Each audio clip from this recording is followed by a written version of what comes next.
Chapitre 1. La flamme et la note. Personne ne se souvient de l'année, car le temps, à certains endroits, cesse d'être une horloge et devient un écho. Au sud d'une terre où les vagues apprennent la géométrie en embrassant les rochers, se dressait un sanctuaire oublié des cartes. Ce n'était ni un temple ni une prison, mais un seuil. Son entrée était un passage de pierre vivante, comme si la montagne avait ouvert un côté pour révéler un secret non fait de mots. Au fond, au cœur circulaire de cette caverne sans fenêtre, une corde de bronze pendait du plafond. Il n'a pas touché le sol, mais il a effleuré le haut d'un carnet que personne n'a signé, que personne n'a revendiqué, et dont la première page brûlait d'une phrase non pas écrite à l'encre, mais avec intention. Celui qui vibre à sa manière ne tombe pas malade. Il oublie seulement. Beaucoup l'ont vu. Personne n'y a touché. Ceux qui essayaient de l'ouvrir sans faire taire leur monde intérieur n'entendaient qu'un murmure qui semblait statique, mais qui était en fait leur propre bruit. Parce que ce n'était pas un livre. C'était un miroir sans verre, une chanson sans voix. Les sages à la peau ridée disent qu'Alion, le voyageur des soleils, n'est pas mort. Il a juste arrêté de sonner. Mais avant de sombrer dans le silence, il laissa sa dernière pensée scellée dans ce carnet. Une pensée à ne pas lire, mais à ressentir. Seuls ceux qui ont arrêté de chercher avec leur esprit et ont commencé à demander avec leur âme peuvent comprendre. Quand le corps chante sur une note et l'âme sur une autre, écrivait-il dans les marges de sa chambre en pierre, la maladie n'est pas un mal, mais une dissonance. Quelques jours plus tard, le silence était total, et en son absence, le mystère est né. Depuis des siècles, les alchimistes, les guérisseurs, les moines chantants et les pèlerins spirituels parlent du carnet. Mais personne n'a osé le reproduire. Ils ont dit que la vérité ne s'enseigne pas, elle se ressent. Et ce que vous êtes sur le point de recevoir maintenant n'est pas une histoire. C'est une résonance, un murmure qui a survécu à l'oubli parce qu'il n'a jamais été fait pour le papier, mais pour le cœur. Et si vous êtes arrivé jusqu'ici, ce n'est pas par hasard. C'est parce qu'une note oubliée en vous commence à se réveiller. Dans ce premier réveil, j'ai compris que tout ce qui est vibre. Rien n'est vraiment mort, juste désaccordé. Je n'ai pas appris cela dans les manuscrits, ni par les voix solennelles des sages. Je l'ai compris le jour où j'ai vu mourir un vieil homme dont le souffle tissait encore l'air, mais dont la présence n'était plus là. Son corps était chaud, son regard immobile, son pouls constant. Mais sa mélodie avait disparu. Non pas parce qu'il lui manquait quelque chose, mais parce qu'il ne vibrait plus. Et c'est alors que, pour la première fois, j'ai osé poser une question interdite. Et si la vie ne se mesurait pas en battements de cœur, mais en fréquence? À partir de ce moment-là, j'ai cessé de voir le corps comme une machine. Et j'ai commencé à l'entendre comme un instrument. Je ne m'intéressais plus aux âges, aux symptômes ou aux antécédents médicaux. Je demandais juste, est-ce que ça vibre et sur quel ton? Parce que oui, l'univers entier vibre. Ce n'est pas nouveau, mais l'essentiel n'est pas que tout vibre, mais que tout vibre par rapport à vous. Vous êtes également noté. Toi aussi, tu es saint d'esprit. Et chaque pensée que vous chérissez, chaque émotion que vous répétez, chaque mot que vous offrez au monde, accorde ou désaccorde votre chanson. Avez-vous déjà eu l'impression que quelqu'un vous remontait le moral sans dire un mot? Ou y a-t-il des endroits où vous tremblez à l'intérieur même si rien ne semble menaçant? Ce n'est pas de l'intuition. C'est ça l'harmonie. Un langage sans dictionnaire que votre corps connaît depuis avant même d'avoir un nom. J'ai passé des années à essayer de guérir de l'extérieur. Herbe, rituel, silence forcé. Certains étaient apaisants, d'autres étaient simplement distrayants. Jusqu'à ce que je comprenne la chose la plus simple. Ce qui ne résonne pas en vous s'en va. Et ce qui vous rend malade n'est pas ce qui fait mal, mais ce qui vous force à vibrer comme quelque chose que vous n'êtes pas. J'ai vu un jour une femme fondre en larmes en entendant un seul son provenant d'un instrument ancien. Une note pure, sans fioriture, sans intention. Et à travers ses larmes, elle m'a murmuré. Quelque chose en moi se souvient de cela. J'ai alors compris que la guérison n'est pas une science. C'est de la mémoire. C'est la reconnexion.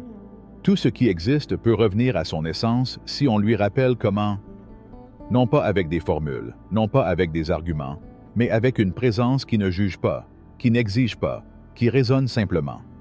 Les maladies ne sont pas des punitions. Aucune preuve. Ce sont des lettres sonores que le corps nous écrit lorsque nous avons cessé d'être nous-mêmes. C'est un cri subtil qui dit « Je suis hors de ma classe. Aidez-moi à revenir. » Si ces mots vous ont touché, ce n'est pas à cause de leur forme, mais à cause de leur vibration.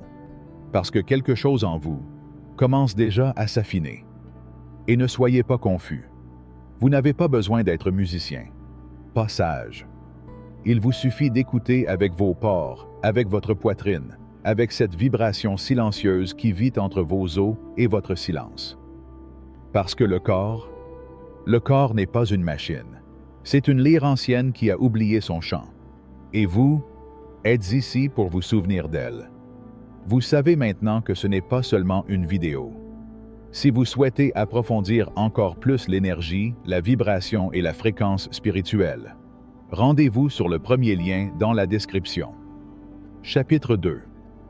L'instrument oublié. Ce n'est pas dans un ancien parchemin, ni dans la voix solennelle d'un maître, que je l'ai compris. C'est en observant un vieil homme traverser la cour du sanctuaire.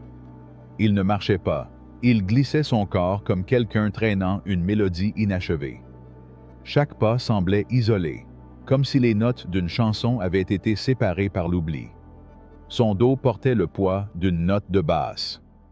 Ses bras pendaient de façon rythmique, comme des cordes lâches. Ses yeux, par contre, semblaient entendre une mélodie dont le reste de son corps ne se souvenait plus. Il n'y avait aucune blessure sur sa peau. Il n'y avait pas de fièvre, ni de signes qui auraient pu alarmer la science. Et pourtant, il était malade. Non pas parce qu'il manquait quelque chose, mais parce qu'il n'y avait plus d'unité dans sa vibration. Son corps, ce temple silencieux, avait cessé de chanter ensemble. Chaque partie continuait à résonner, oui, mais sans harmonie, sans communion. Cet après-midi-là, comme une douce révélation, je l'ai compris clairement. Le corps ne tombe pas malade par hasard. Elle devient malade lorsqu'elle s'oublie, comme une lyre sacrée abandonnée, qui commence à déformer son son sans que personne ne s'en aperçoive. Pas tout à la fois, pas fort, mais petit à petit, corde par corde, jusqu'à ce qu'il ne reste plus aucun souvenir de la chanson qui était autrefois la sienne. Chaque organe a sa vibration. Le cœur bat comme un tambour. Les poumons respirent au rythme d'un vent ancestral. Le foie, l'estomac, la peau, ils ont tous un rythme. Et vous n'avez pas besoin de technologie pour le savoir. Soyez simplement présent. Vous est-il déjà arrivé qu'une émotion fasse contracter votre abdomen ou qu'une tristesse soudaine vous tende le cou comme si une corde invisible le resserrait? Ce n'est pas une coïncidence. C'est une musique intérieure qui se désaccorde. C'est le langage oublié du corps qui vous parle sans mots. La médecine appelle cela un symptôme. J'ai appris à appeler cela de la dissonance, car il suffit qu'une seule corde perde son ton pour que l'instrument tout entier perde sa direction. Et le plus douloureux n'est pas que cela sonne mal. Le plus douloureux est que le corps commence à oublier sa chanson originale. Pendant des années, j'ai pensé que guérir signifiait corriger. J'ai essayé de traiter le corps comme une enclume. Appuyer ici, forcer là, pousser, apprivoiser, corriger. Jusqu'à ce que je sois confronté à l'évidence. Le corps ne se corrige pas tout seul. Le corps devient plus raffiné. Et accorder ne signifie pas casser. Cela signifie écouter. Je me souviens du jour où Noéla, une jeune femme qui avait fait un pèlerinage depuis des terres lointaines, est arrivée au sanctuaire. J'avais passé des nuits blanches. Aucune herbe ne la calmait. Aucune technique ne pouvait la soutenir. Je l'ai invitée à s'allonger sur la pierre vibrante sous le dôme du vent. J'ai posé le monocorde sur sa poitrine. J'ai joué une seule note. Faire le ménage. Constante. Nue. Rien d'autre n'était nécessaire. Après quelques minutes, elle s'est mise à pleurer. Mais ce n'étaient pas des larmes de tristesse. C'était comme si le corps se souvenait d'une mélodie qui était autrefois la sienne et qui s'était perdu dans le bruit de la vie. Il s'endormit sur place, son cœur s'abandonnant au repos. Et quand il s'est réveillé, il a murmuré « Je ne sais pas ce que tu as fait, mais pour la première fois, je me suis écouté. Je n'avais rien fait. J'ai seulement touché la corde sensible dont son âme avait besoin pour chanter à nouveau. Ce n'était pas un tour de magie, c'était des retrouvailles. Le ton exact que son corps avait oublié comment maintenir lui était revenu. Le corps n'est pas un obstacle à la guérison. C'est l'instrument sacré. Le problème est que beaucoup le traitent comme s'il s'agissait d'une prison, alors qu'en vérité, c'est une cathédrale de fréquences. Chaque orgue, un autel, chaque cellule, une note. Et si vous apprenez à écouter ce qui ne va pas, vous pouvez le ramener en harmonie. Pas par la force, pas avec peur, uniquement avec présence de réglage. L'harmonie ne s'impose pas, c'est révélé, lorsque vous arrêtez d'interférer avec le son qui vit déjà en vous. Si vous ressentez une douleur quelque part dans votre corps, arrêtez-vous. Ne demandez pas simplement ce qui ne va pas. Demandez-vous, est-ce que cette partie de moi essaie de chanter une note qui n'a pas été entendue? Est-ce que tu me rappelles une mélodie que j'ai oubliée parce que j'étais pressé? La maladie n'est pas l'ennemi. C'est la cloche intérieure qui vous rappelle. C'est le signal le plus honnête du corps qui vous dit « Reviens, écoute-moi, souviens-toi de moi. » Et si vous savez écouter, non pas avec vos oreilles, mais avec votre cœur, vous saurez quelle corde demande votre attention. Parce que la voix humaine, quand elle est authentique, quand elle vient de l'âme, n'est pas du bruit. C'est une médecine sacrée. Chapitre 3. La chanson qui guérit de l'intérieur. Ce n'est pas dans un laboratoire, ni dans une retraite sacrée, que j'ai compris le véritable pouvoir de la voix. Ce n'était pas non plus théorique ou scientifique. La révélation m'est venue un matin, dans un humble coin du monde, alors que je regardais une mère assise au bord d'un lit. Son fils brûlait de fièvre, et elle n'avait d'autre remède que sa présence. Il lui caressa doucement le front, tout en chantant une mélodie qu'il ne connaissait ni par partition, ni par perfection technique. Sa voix n'était ni juste, ni entraînée. Elle était fragile, voire brisée. Mais il vibrait avec quelque chose de plus fort que l'or. Il vibrait avec la vérité. Et c'était suffisant. L'enfant s'abandonna au sommeil, comme s'il se sentait enveloppé dans une étreinte invisible. Quand il s'est réveillé, le feu de la fièvre avait disparu. Ce n'est pas la chanson qui a fait le miracle. C'était l'intention qui vivait dans la vibration de sa voix. À ce moment-là, j'ai compris quelque chose que je ressentais depuis des années, mais que jusqu'alors, je n'avais pas réussi à exprimer avec des mots. La voix n'est pas seulement faite pour informer, mais pour transformer. C'est le premier pont que nous construisons entre l'invisible et le visible. C'est l'écho de l'âme dans le monde physique. Et bien que la médecine moderne ait appris à mesurer avec précision les organes, elle a oublié que la voix était, depuis le début, notre premier langage sacré. Lorsque nous parlons, nous n'exprimons pas seulement des idées. Nous émettons des codes. Chaque mot porte en lui une fréquence. Et chaque fréquence est une commande silencieuse que le corps entend, même lorsque nous pensons que nous parlons simplement. Les cellules ne sont pas indifférentes à ce que nous disons. Ils sont sensibles. Ils répondent. Ils s'alignent ou se confondent selon la qualité vibratoire de nos paroles. Dire quelque chose avec amour n'est pas la même chose que le dire avec colère. Même si le contenu est identique, le corps l'enregistre différemment. Je l'ai vu à maintes reprises, des gens qui tombent malades à force de répéter sans cesse la même histoire de douleur, comme si chaque mot était un poignard qui rouvre la plaie. Et j'ai également été témoin de guérison lorsque quelqu'un, pour la première fois de sa vie, ose dire une vérité qui était restée enfermée dans sa poitrine pendant des années. La voix n'a pas besoin de volume pour guérir, a besoin de présence.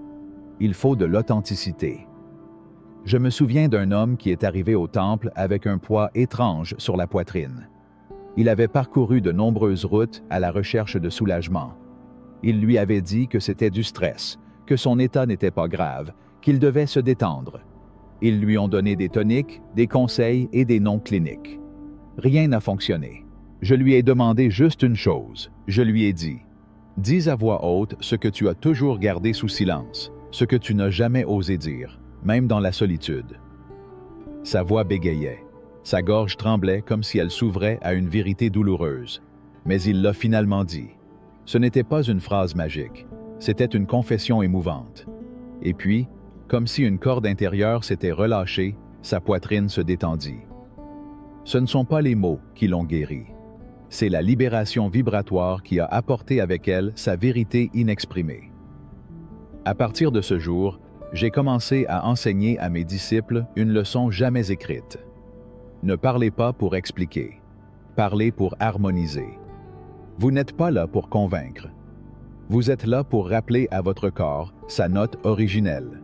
Ne parlez que lorsque vos mots peuvent apaiser ce qui est désaccordé.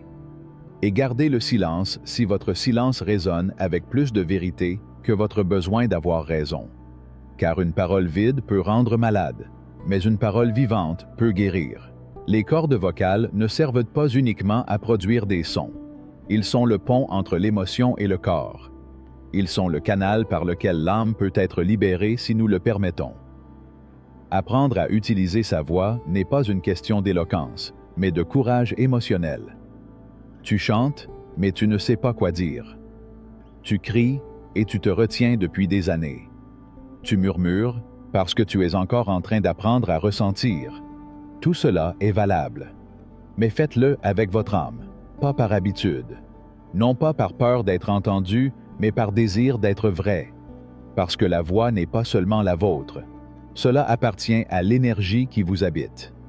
C'est un fil conducteur qui relie l'intérieur à l'extérieur.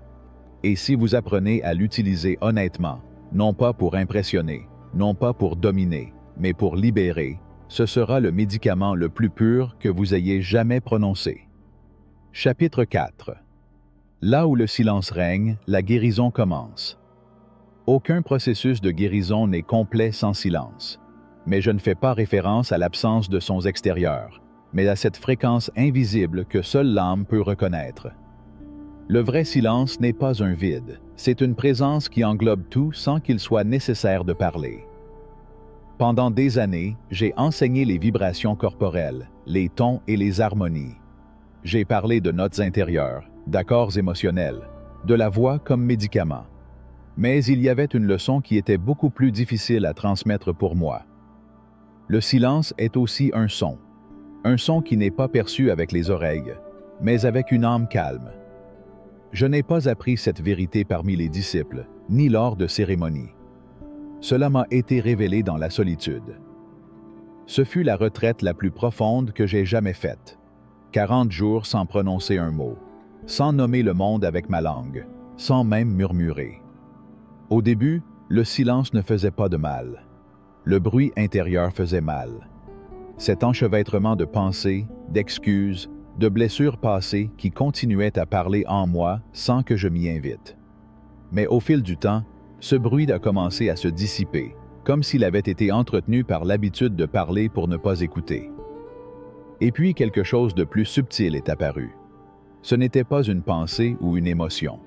C'était un bourdonnement délicat, une vibration qui ne venait ni de l'extérieur ni de l'intérieur, mais d'un espace intermédiaire, comme si l'Éternel avait commencé à pulser lentement en moi. À ce moment-là, j'ai compris. Le silence est le langage originel. C'est le chant où tout est réorganisé avant de se manifester. Et quand une corde est désaccordée, ce n'est pas toujours la bonne chose à faire de continuer à la jouer. Parfois, la chose la plus sage à faire est de le laisser se reposer, de lui donner l'espace pour se souvenir de sa tonalité oubliée. J'ai vu des gens guéris non pas en parlant, ni en bougeant, ni en chantant. Ils ont guéri lorsqu'ils ont osé s'arrêter, rester immobiles, ne pas fuir ce que le silence leur montrait. Parce que le silence n'atténue pas les vérités, il les révèle. Et ce qu'il révèle transforme. Si vous pouvez maintenir ce silence sans essayer de le combler, sans le juger, vous verrez comment tout en vous commence à se recalibrer.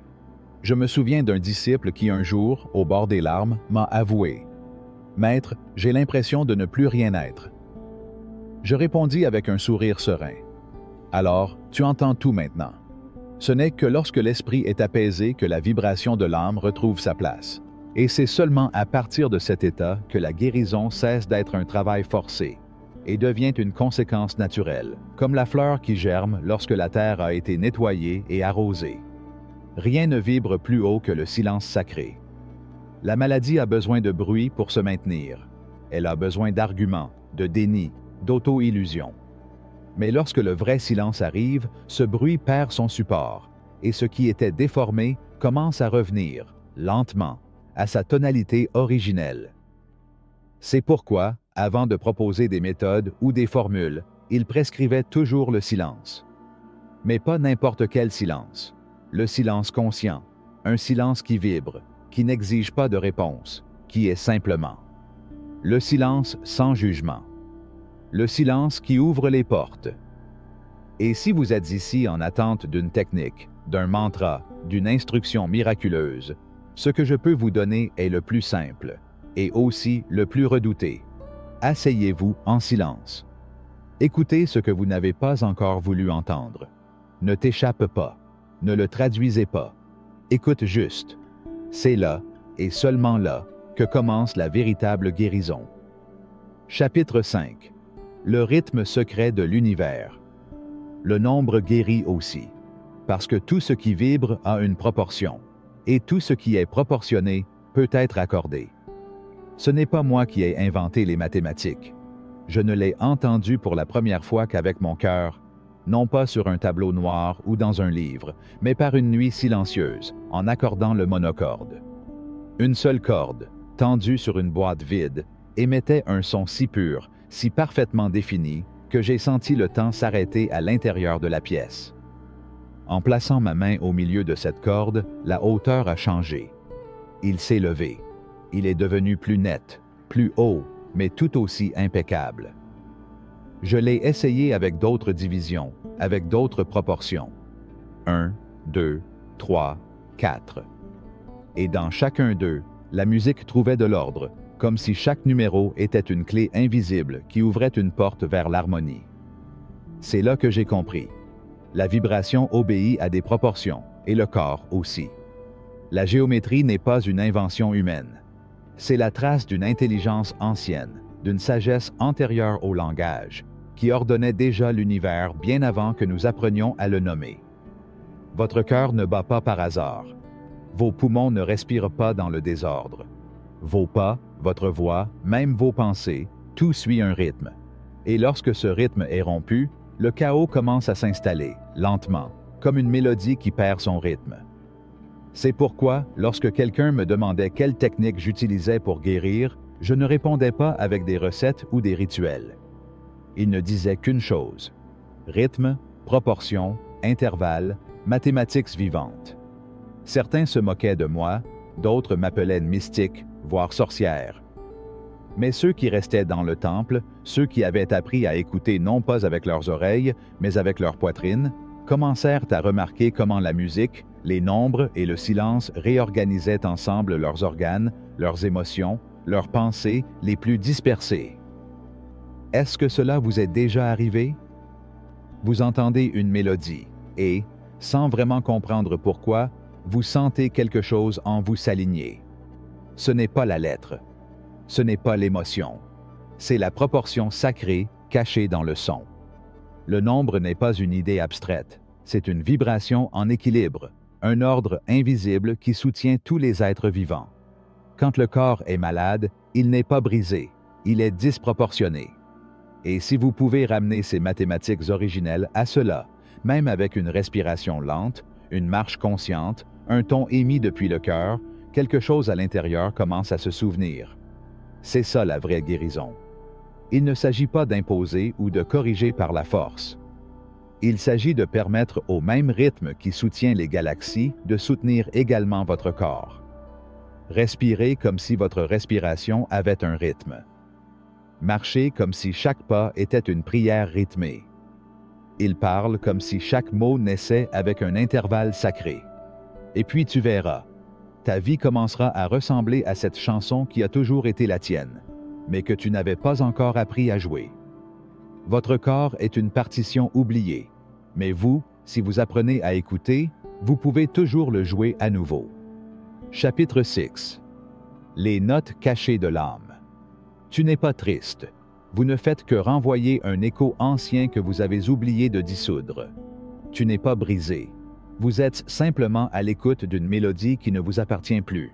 Pendant des années, j'ai enseigné que tout vibre, que le corps est un instrument vivant et que la maladie n'est rien d'autre qu'une dissonance de l'âme. Mais il y a une vibration plus délicate, plus invisible, plus persistante que toute autre, la vibration de l'émotion qui n'a pas été exprimée.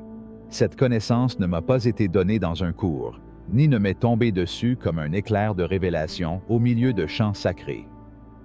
Je l'ai appris en marchant, lorsque le crépuscule caressait le temple et que le monde semblait s'arrêter. Je me souviens d'un jeune disciple, assis sous un arbre ancien. Ses épaules tendues étaient des branches qui avaient oublié comment se plier sous le vent. Ses mains se crispèrent comme s'il essayait de contenir une flamme invisible. Je lui ai demandé ce qu'il ressentait. Il m'a regardé et, comme tant d'autres avant lui, a murmuré « Je vais bien ». Mais son corps disait autre chose. Il ne vibrait pas dans sa tonalité d'origine. C'était comme si quelqu'un d'autre tirait sa ficelle de l'intérieur. Je me suis assis à côté de lui, sans dire un mot. J'étais juste une présence. J'ai attendu, comme on attend la pluie dans un pays assoiffé. 1 heure plus tard, sans raison apparente, sans histoire à raconter, elle s'est mise à pleurer. Des larmes pures, comme de la musique sans paroles. Et puis j'ai compris. Les émotions ne disparaissent pas, elles se cachent simplement. Ils s'ancrent dans le corps comme des notes piégées qui continuent de résonner jusqu'à ce que quelqu'un les entende vraiment. La médecine les ignore, l'esprit les traduit en logique. Mais le corps les écrit en silence. J'ai vu la rage habiter le foie comme un feu souterrain. La tristesse se réfugie dans les poumons comme un brouillard persistant. La culpabilité dort dans les reins. La honte murmure dans la gorge. L'abandon se répand sur la peau comme une ombre. Et j'ai aussi vu comment une seule émotion non exprimée, un mot non dit, une étreinte qui n'est jamais venue, une peur stockée dans une pièce sans fenêtre, peut se cristalliser en rigidité, en épuisement et en maladie. Le plus alarmant, c'est que nous apprenons à appeler cela « caractère ». C'est moi, disons-nous. Mais non. Vous n'êtes pas né en vibrant dans la peur. Vous n'êtes pas venu dans ce monde avec de l'anxiété ou du ressentiment dans la poitrine. Vous avez adopté cette fréquence, comme des vêtements empruntés, lorsque quelque chose ou quelqu'un vous a déconnecté de votre note sacrée. Un jour, une femme est arrivée avec un poids immense sur la poitrine. J'avais essayé les prières, les infusions, les conseils. Rien n'a changé. Je ne l'ai pas invitée à guérir, mais à écouter. Je lui ai demandé de s'allonger sur la pierre du sanctuaire, non pas comme une malade, mais comme une voyageuse en elle-même.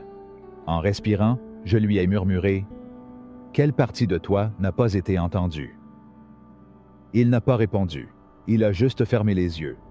Son corps parlait pour elle. Un léger tremblement dans sa gorge, un long soupir comme le souffle de plusieurs vies, une larme qui coulait comme un mot réprimé.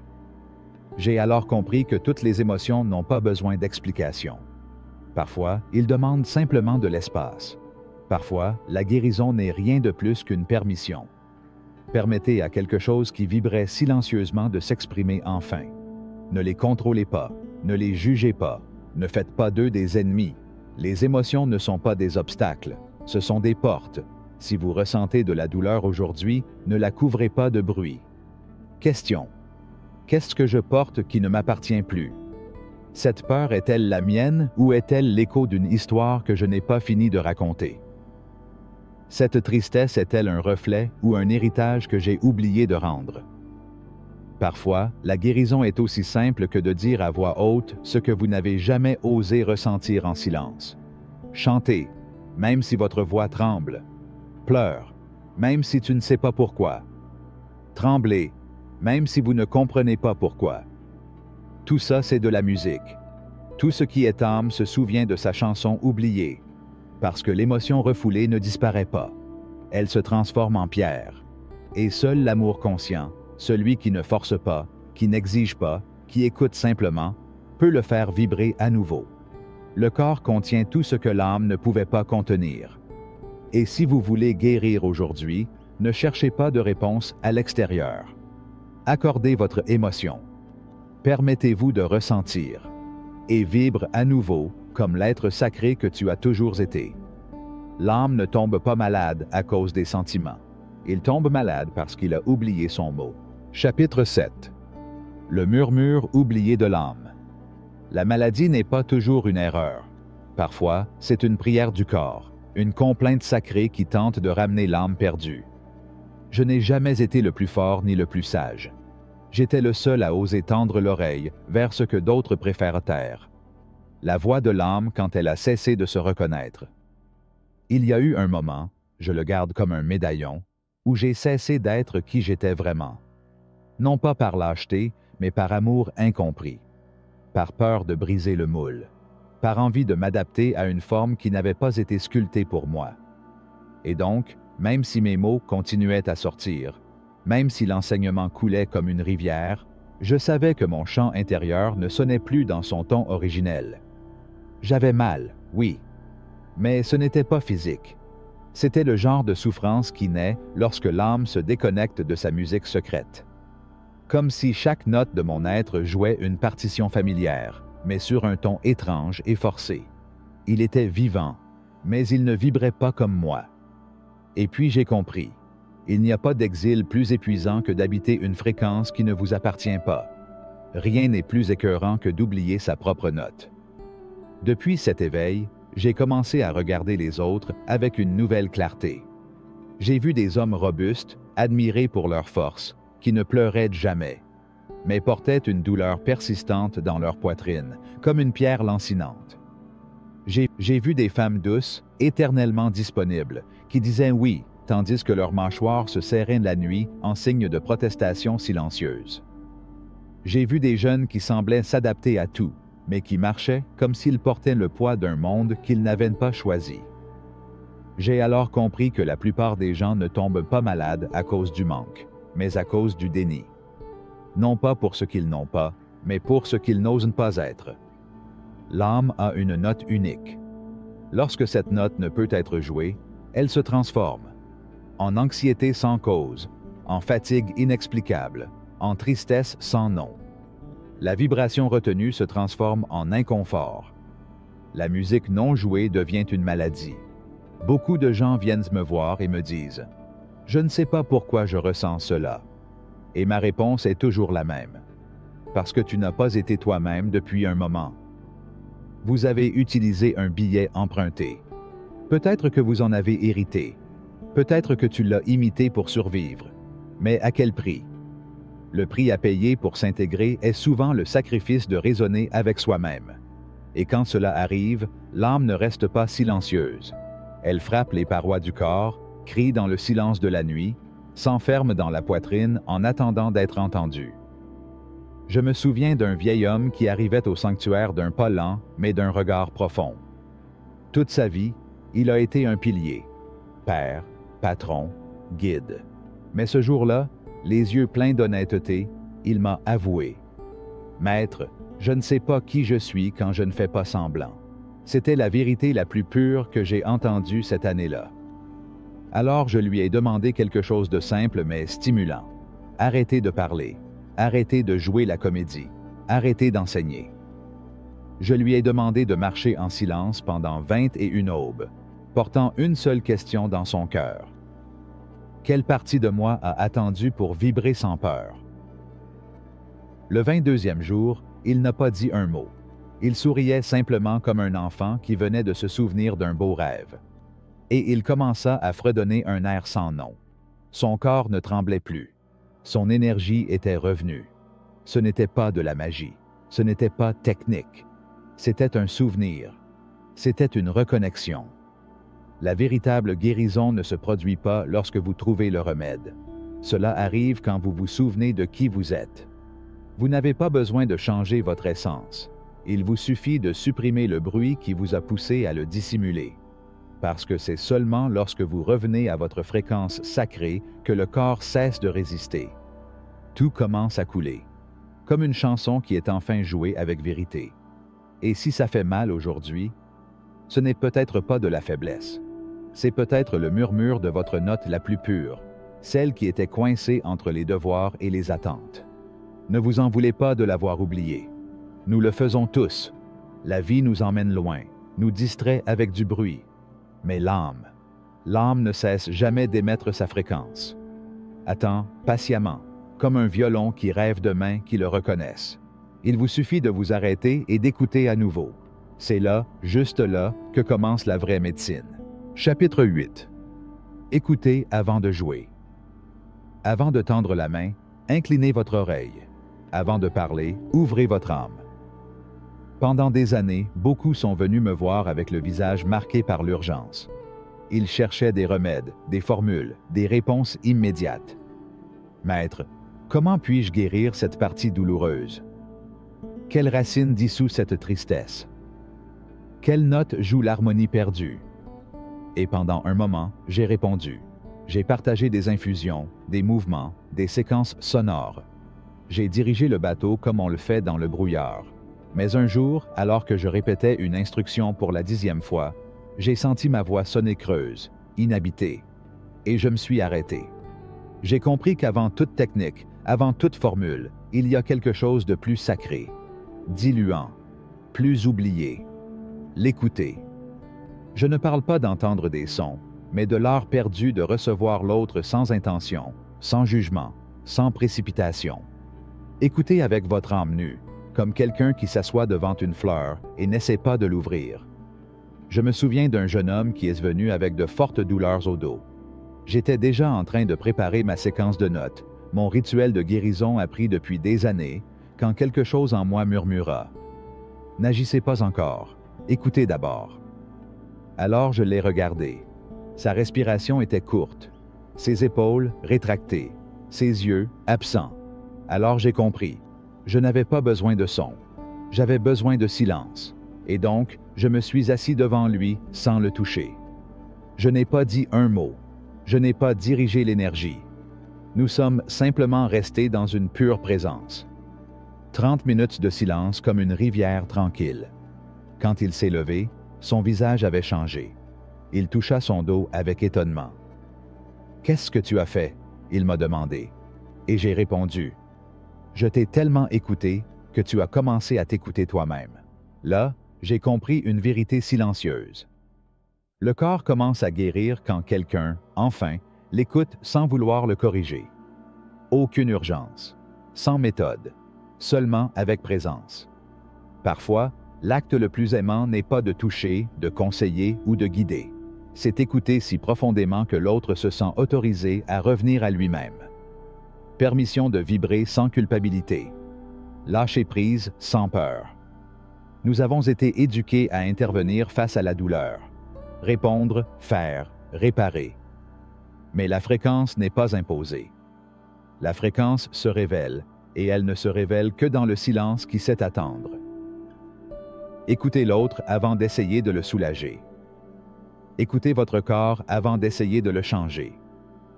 Écoutez vos émotions avant d'essayer de les faire taire. J'ai échoué à maintes reprises en agissant trop tôt, en voulant effacer ce qui ne demandait qu'à être embrassé. Et j'ai appris que tout n'a pas besoin d'être guéri. Certaines blessures ne veulent pas guérir. Ils veulent juste de la compagnie jusqu'à ce que, comme une rivière, ils retournent seuls à leur cours. La plus belle musique n'est pas la plus parfaite. Elle naît d'une écoute totale entre celui qui joue et celui qui vibre.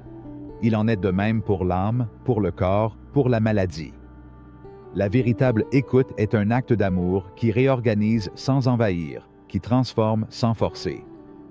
Avant d'agir, demandez-vous, est-ce que j'écoute vraiment ou est-ce que j'essaie juste de faire disparaître ce que je ne comprends pas encore? La médecine authentique ne commence pas par l'action. Tout commence par la présence, avec silence, avec un amour si profond qu'il ne veut rien changer, juste être là, comme le soleil qui ne guérit pas la fleur, mais sans lui, la fleur ne pourrait pas fleurir. J'aimerais profiter de cette occasion pour vous dire que si ce que vous voyez résonne en vous, vous trouverez beaucoup plus de matière pour continuer à apprendre dans le premier lien de la description. Chapitre 9. L'harmonie, la guérison silencieuse. Dans la danse invisible de la vie, la logique rencontre ses limites, et c'est là, à ce seuil, que la véritable guérison se révèle.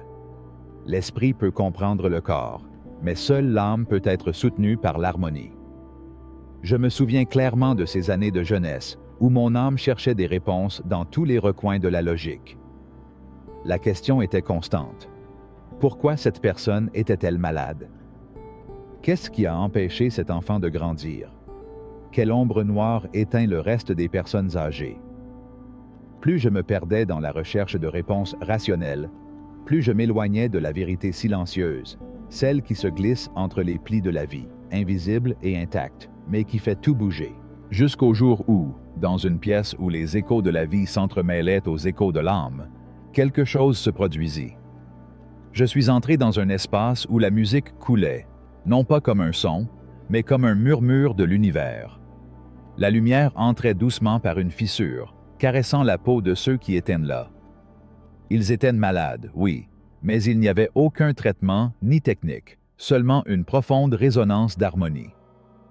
J'ai vu leur respiration se calmer, certains s'endormir après des semaines d'insomnie, et d'autres, en un instant, libérer des larmes qui semblaient être de vieux souvenirs oubliés.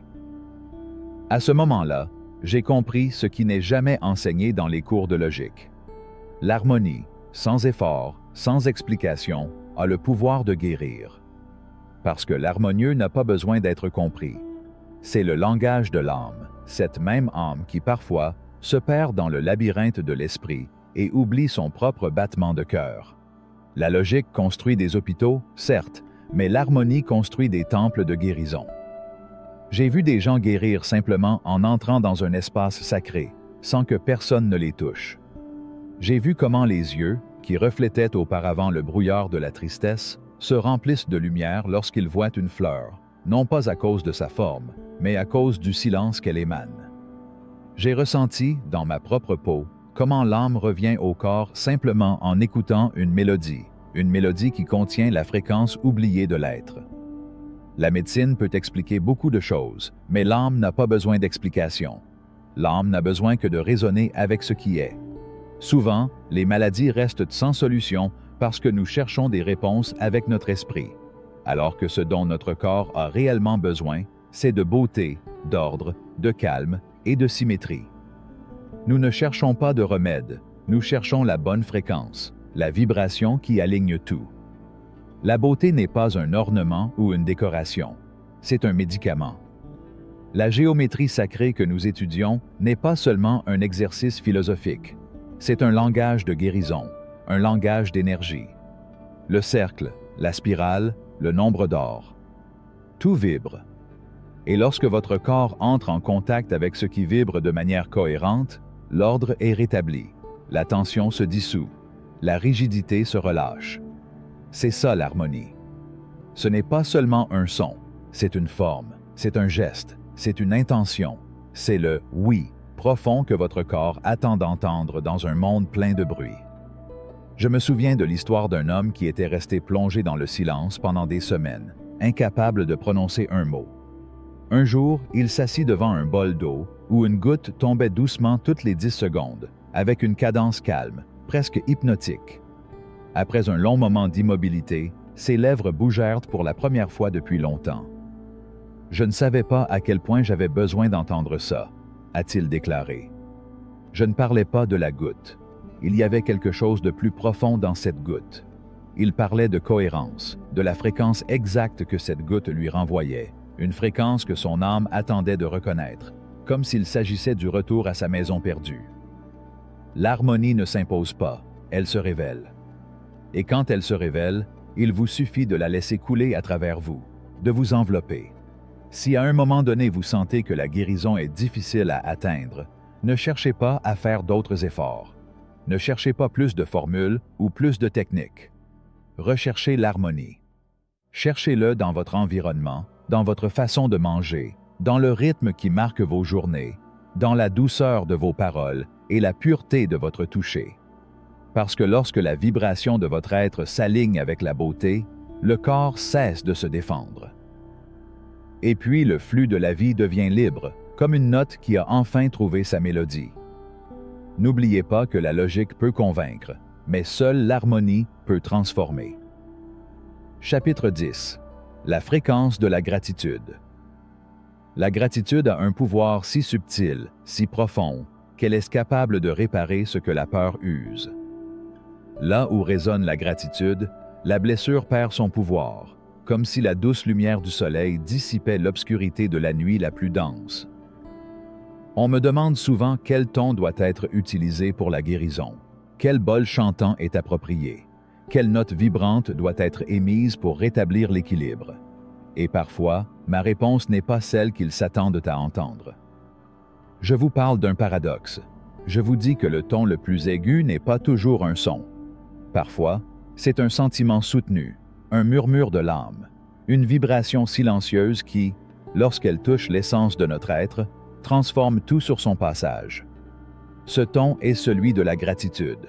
Je ne parle pas de la gratitude que nous exprimons avec des mots ou des listes que nous écrivons parfois pour nous forcer à voir le bien au milieu du mal. Je parle d'une fréquence interne, une fréquence qui s'active au plus profond de nous-mêmes lorsque l'âme, fatiguée de se battre, s'abandonne enfin à l'étreinte de l'acceptation. C'était à une époque de ma vie où je ne trouvais aucune raison d'être reconnaissant. J'avais perdu un être cher. Mon corps était épuisé, mon esprit vide, et pourtant, dans le silence de ce vide, je sentais une vibration, faible, comme un pouls chaud dans ma poitrine. Ce n'était pas la paix, ce n'était pas l'amour, c'était une présence subtile qui me murmurait « Tu es toujours là », et cela, simplement cela, c'était suffisant. C'était de la gratitude. Non pas pour quelque chose de spécifique, mais pour le simple fait d'exister, d'être dans cet instant, de sentir mon être respirer dans cet instant. Et à partir de ce jour, j'ai compris quelque chose qu'aucun professeur ne m'avait jamais enseigné avec des mots. La gratitude n'est pas une émotion passagère, mais une fréquence de guérison. C'est une fréquence qui nettoie, qui rétablit l'ordre en nous, ramenant le corps à sa note originelle, cette vibration que l'âme a toujours connue et que l'esprit oublie souvent. J'ai vu des gens résister à tous les traitements, à tous les remèdes, jusqu'à ce qu'ils commencent à être reconnaissants. Non pas à cause de la maladie qui les affligeait, mais à cause de ce que cette maladie leur enseignait. C'est à ce moment-là que quelque chose a changé en eux. Leurs cellules ont cessé de se défendre. Les muscles, qui étaient auparavant tendus et rigides, se sont assouplis. La vibration de son être s'éleva. C'est drôle, mais la peur ferme, tandis que la gratitude ouvre. Vous ne pouvez pas ressentir à la fois peur et gratitude. L'un des deux prévaudra, et ce sera toujours la gratitude qui dissoudra la peur. Je me souviens qu'une fois, j'ai demandé à l'un de mes disciples de ne pas dire « merci » avec des mots, mais avec son corps. Je lui ai demandé de se demander « à quoi ressemble un corps reconnaissant? Comment marche-t-il? Comment respire-t-il » Et à mesure qu'il le pratiquait, quelque chose en lui commença à guérir. Ce n'étaient pas les mots, ce n'était pas le discours, mais la présence. Le corps, comme un temple, reconnaît la gratitude comme une permission de se détendre, de lâcher prise, de faire confiance, de se régénérer. La gratitude n'est pas quelque chose qui n'apparaît que lorsque les choses vont bien. Non, ne le réservez pas uniquement aux moments heureux. Soyez également reconnaissant pour l'apprentissage qui découle de vos erreurs, pour la douleur qui vous a montré votre vraie valeur. Parce que c'est là, dans ces moments d'obscurité apparente, que la gratitude a le pouvoir d'illuminer. Vous découvrirez alors que la gratitude n'est pas une conséquence, mais une cause. Lorsque vous êtes reconnaissant, votre fréquence augmente. Et à mesure qu'il s'élève, tout ce qui ne résonne plus en vous commence à se dissoudre, comme le brouillard qui s'estompe sous la chaleur du soleil. Faites de la gratitude une pratique constante, une habitude vibratoire. Que ce soit une posture énergétique, un geste silencieux d'offrande à l'univers. Parce que là où il y a de la gratitude, la maladie ne peut pas rester. Il ne peut pas trouver une place dans un corps ou un esprit qui résonne avec la gratitude. Et si vous ne savez pas par où commencer maintenant, Ne vous inquiétez pas. Vous n'avez pas besoin de listes ou de formules compliquées. Fermez simplement les yeux, posez votre main sur votre poitrine et murmurez doucement. Je suis vivant, j'écoute. C'est ça, juste ça, la médecine. Chapitre 11. Le corps est un temple de résonance. Le corps est un temple de résonance. Tu n'es pas brisé. Vous êtes fatigué de vous renier, de lutter contre votre propre essence. Moi aussi j'ai vécu ça. J'ai voulu changer pendant des années. Je voulais être plus ferme, plus doux, plus sage, moins craintif. Il m'observait comme si j'étais un instrument imparfait, cherchant constamment à me corriger. Chaque jour, je me suis poussé, j'ai exigé de moi-même, je me suis blâmé, essayant d'ajuster chaque partie de moi-même. Je me souviens d'un jour, assis devant un bol. Je l'ai tapoté doucement, en espérant qu'il produirait le son parfait, mais ce n'était pas le cas. J'ai frappé à nouveau, plus fort, j'ai changé l'angle. Rien. J'ai donc fait plusieurs tentatives, sans succès. Et puis, sans réfléchir, j'ai arrêté de forcer. Je l'ai laissé en silence. Je ne l'ai pas corrigé, je ne lui ai pas fait pression. Je respirais simplement avec lui. Et après quelques minutes, il produisait un son clair, rond et parfait. Et puis j'ai compris. Parfois, l'instrument ne sonne pas mal parce qu'il est cassé, mais parce qu'on essaye de le faire sonner comme quelque chose qu'il n'est pas. Cela arrive avec vous, avec votre corps, avec votre histoire, avec vos émotions. Vous vous battez avec ce que vous êtes, avec ce que vous ressentez, avec ce que vous n'avez pas encore réussi à être. Cette guerre intérieure crée plus de bruit, plus de tension, plus de maladie que n'importe quelle vibration extérieure. Personne ne guérit du rejet. Tout commence par la réconciliation. J'ai vu beaucoup de gens constamment en lutte avec leur passé, avec leur corps, avec leur sensibilité. Et ce combat silencieux finit par épuiser le système nerveux, la voix, le dos, les rêves. Vous n'êtes pas faible face aux sentiments. Vous n'êtes pas endommagé par le fait de ne pas vous intégrer. Vous n'êtes pas perdu par le besoin de silence. Tu es vivant. Et la vie est une vibration en mouvement constant, pas une ligne droite. Un jour, un disciple m'a dit, « Maître, je ne veux plus être comme je suis. » Et j'ai répondu, « Alors tu ne guériras jamais, car le corps ne libère la douleur que lorsqu'il sent qu'il ne sera plus attaqué. Ta guérison ne dépend pas de ton changement, mais de ton retour à toi-même, inconditionnellement. » Comment vous parlez-vous à vous-même lorsque vous échouez? Comment respirez-vous lorsque vous vous regardez dans le miroir? Comment parles-tu quand tu es seul? Ça vibre aussi. Cela crée également un champ d'énergie. Et si ce champ est rempli de jugement, tout en vous devient tendu. L'harmonie vient lorsque vous cessez d'exiger la perfection et commencez à honorer votre vérité. La véritable guérison commence lorsque vous abandonnez le besoin de vous réparer et osez vous accepter tel que vous êtes maintenant, sans masque, sans effort, sans lutte. Non pas comme un renoncement, mais comme une reconnaissance de votre être, tel qu'il est. Parce que tout ce que vous continuez à rejeter de vous-même continuera à vibrer en conflit. Si quelque chose vous fait mal aujourd'hui, demandez-vous, est-ce que j'essaie de changer cette partie de moi, ou suis-je prêt à l'aimer jusqu'à ce qu'elle guérisse d'elle-même? Parfois, la médecine n'est pas un nouveau traitement. C'est un nouveau ton intérieur, le ton de la tendresse envers soi-même. Personne ne guérit en combattant, mais tout le monde commence à guérir quand on le laisse seul. Chapitre 12. La résonance silencieuse de l'être. Dans un coin oublié du temps, où les échos de l'âme résonnent encore dans les profondeurs de la vie, j'ai appris que le corps n'est pas seulement de la chair et des os, mais un temple qui contient les vibrations de l'univers. Un espace sacré où chaque cellule est comme une note de musique, vibrant au rythme des étoiles, au battement des silences de l'âme. Au fil des années, j'ai cherché à comprendre ce qui nous fait guérir. Je pensais que tout ce qui avait à voir avec le corps était logique, analysable. J'ai essayé de décomposer chaque partie, de lui donner un sens, de corriger ce qui, selon moi, devait être corrigé. Mais je me suis perdu dans cette recherche, oubliant que ce dont le corps n'a pas toujours besoin, c'est d'une explication. Parfois, le corps a juste besoin de ressentir. Il faut juste l'entendre.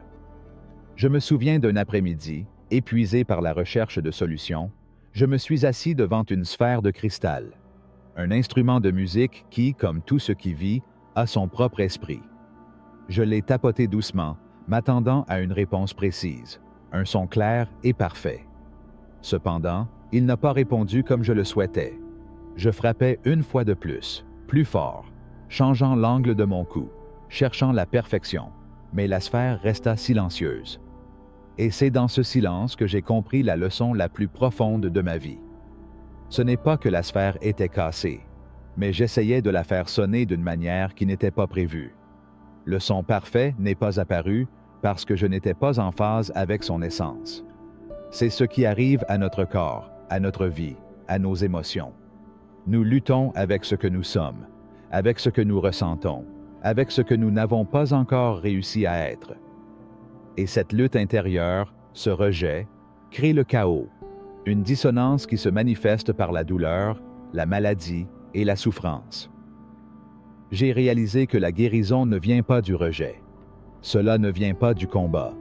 Cela arrive quand nous cessons de lutter avec qui nous sommes, quand nous cessons d'essayer de tout réparer, quand nous acceptons le corps comme un être en vibration constante, en mouvement constant. Le corps guérit lorsque nous cessons de le juger, lorsque nous comprenons que ce dont il a réellement besoin, c'est d'acceptation et non de correction. Votre corps, comme la sphère, a besoin d'être écouté. Il a besoin que vous vous arrêtiez, que vous respiriez avec lui, que vous l'observiez sans vouloir le changer. C'est seulement lorsque vous faites cela, seulement lorsque vous permettez au silence d'entrer dans votre être, que vous commencez à ressentir son véritable son. Et ce son, cette vibration qui naît au plus profond de vous, est ce qui vous guérit. Parce que la guérison ne s'impose pas, elle se révèle. Et lorsque vous vous abandonnez à la révélation, le corps trouve son équilibre. J'ai vu des gens passer des années à lutter avec leur histoire, leurs émotions, leurs souvenirs. La guerre intérieure qu'ils se livrent les consume, les épuise. Et pourtant, tout ce dont ils ont besoin, c'est d'apprendre à écouter la mélodie de leur propre existence. La véritable harmonie survient lorsque vous cessez d'exiger la perfection. La guérison survient lorsque vous arrêtez de forcer et commencez à accepter qui vous êtes. La vie n'est pas une ligne droite. La vie est une vibration qui se déploie comme une spirale, en mouvement constant, en évolution. Dans ce mouvement, tout est reconfiguré. La peur que vous portez dans votre corps, la douleur que vous retenez dans votre âme, ne disparaîtront pas par la lutte. La peur ne se dissout que lorsque vous choisissez la paix, lorsque vous permettez à l'amour d'être la fréquence qui gouverne votre vie. Un jour, un disciple s'est approché de moi, le visage marqué par la souffrance. « Maître, m'a-t-il dit, je ne veux plus être comme je suis. » Je l'ai regardé en silence et j'ai répondu. « Alors tu ne guériras jamais. Le corps ne se libère de la douleur que lorsqu'il sait qu'il ne sera plus attaqué. Ta guérison ne dépend pas du changement, mais de l'acceptation de qui tu es, tel que tu es, sans masque, sans faux semblant. C'est seulement lorsque tu cesseras d'exiger la perfection, lorsque tu cesseras de te battre avec toi-même, que tu pourras ressentir la paix qui t'habite. Comment vous parlez-vous à vous-même lorsque vous échouez? Quels mots vous dites-vous lorsque vos rêves sont brisés? Comment vous regardez-vous lorsque vous vous regardez dans le miroir? La façon dont vous vous traitez, la façon dont vous vous parlez vibre également. Et cette vibration crée le champ énergétique de votre vie. Si ce champ est rempli de jugement, tout en vous devient tendu. Si, au contraire, vous choisissez de vous parler avec tendresse, tout en vous commence à se détendre.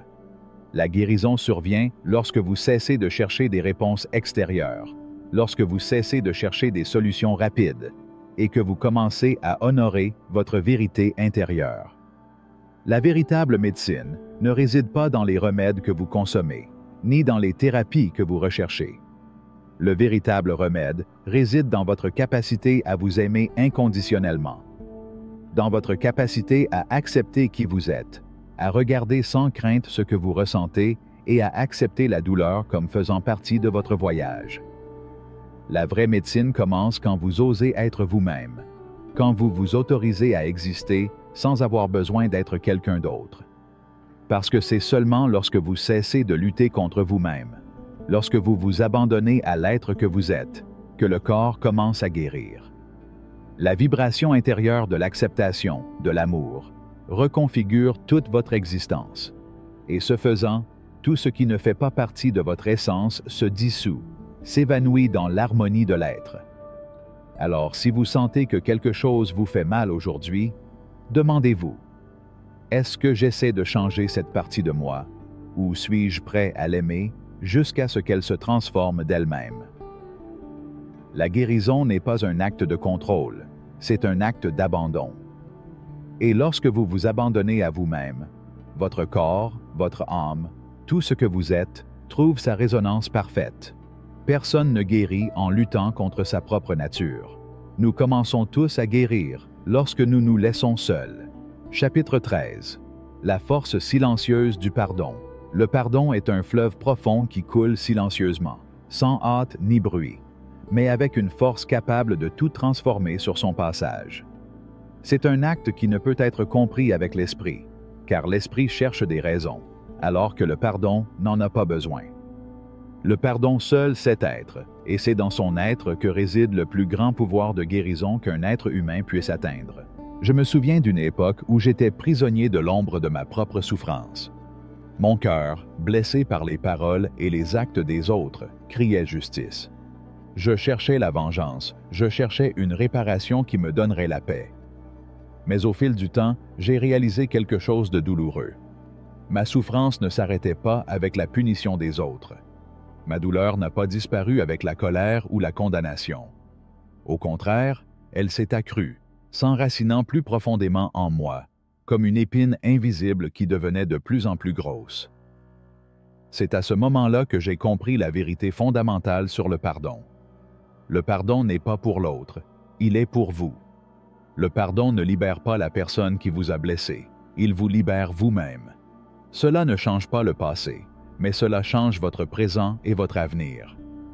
Parce qu'au moment où vous décidez de pardonner, vous décidez de briser les chaînes qui vous lient à la douleur, à la colère et à la tristesse. Le pardon est l'acte de libération le plus pur, car c'est un acte d'amour envers soi-même. Le pardon n'est pas un processus linéaire. Cela ne suit pas un chemin direct et ne s'accomplit pas d'un seul coup.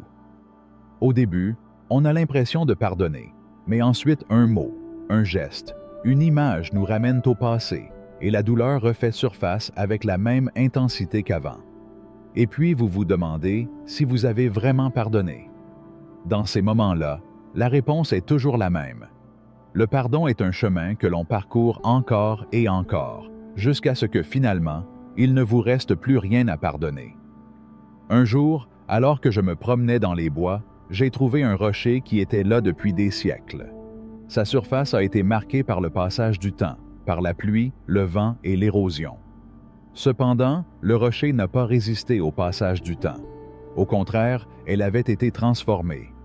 La douceur de ses bords, la forme arrondie de ses sommets, tout indiquait qu'après avoir été touché par la force du vent et de la pluie, il était devenu plus beau. À ce moment-là, j'ai compris que le pardon est comme ce vent. Cela n'efface pas ce qui s'est passé, mais cela adoucit les bords de la douleur, arrondit les blessures, les rend plus douces. Le pardon n'élimine pas la souffrance, il la transfigure, la transformant en quelque chose qui n'a plus de pouvoir sur nous.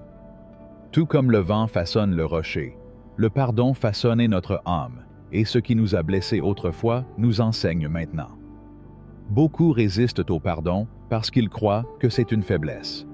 Ils pensent que pardonner signifie oublier, voire justifier, ce qui leur a été fait.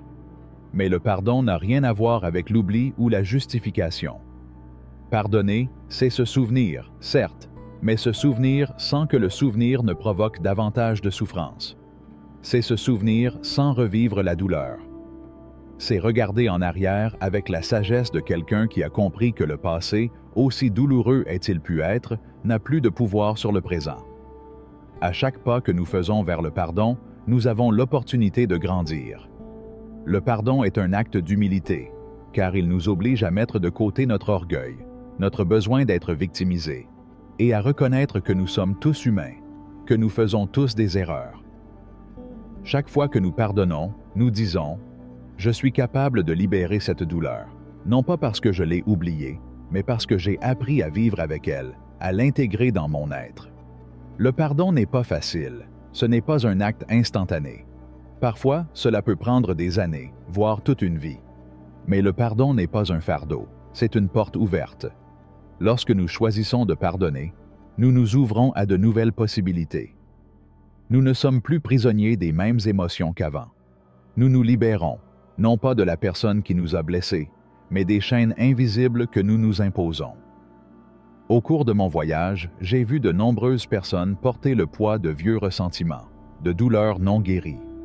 J'ai vu leur corps courbé par le fardeau invisible de la colère, de la vengeance, de la souffrance qui n'avait pas été libérée.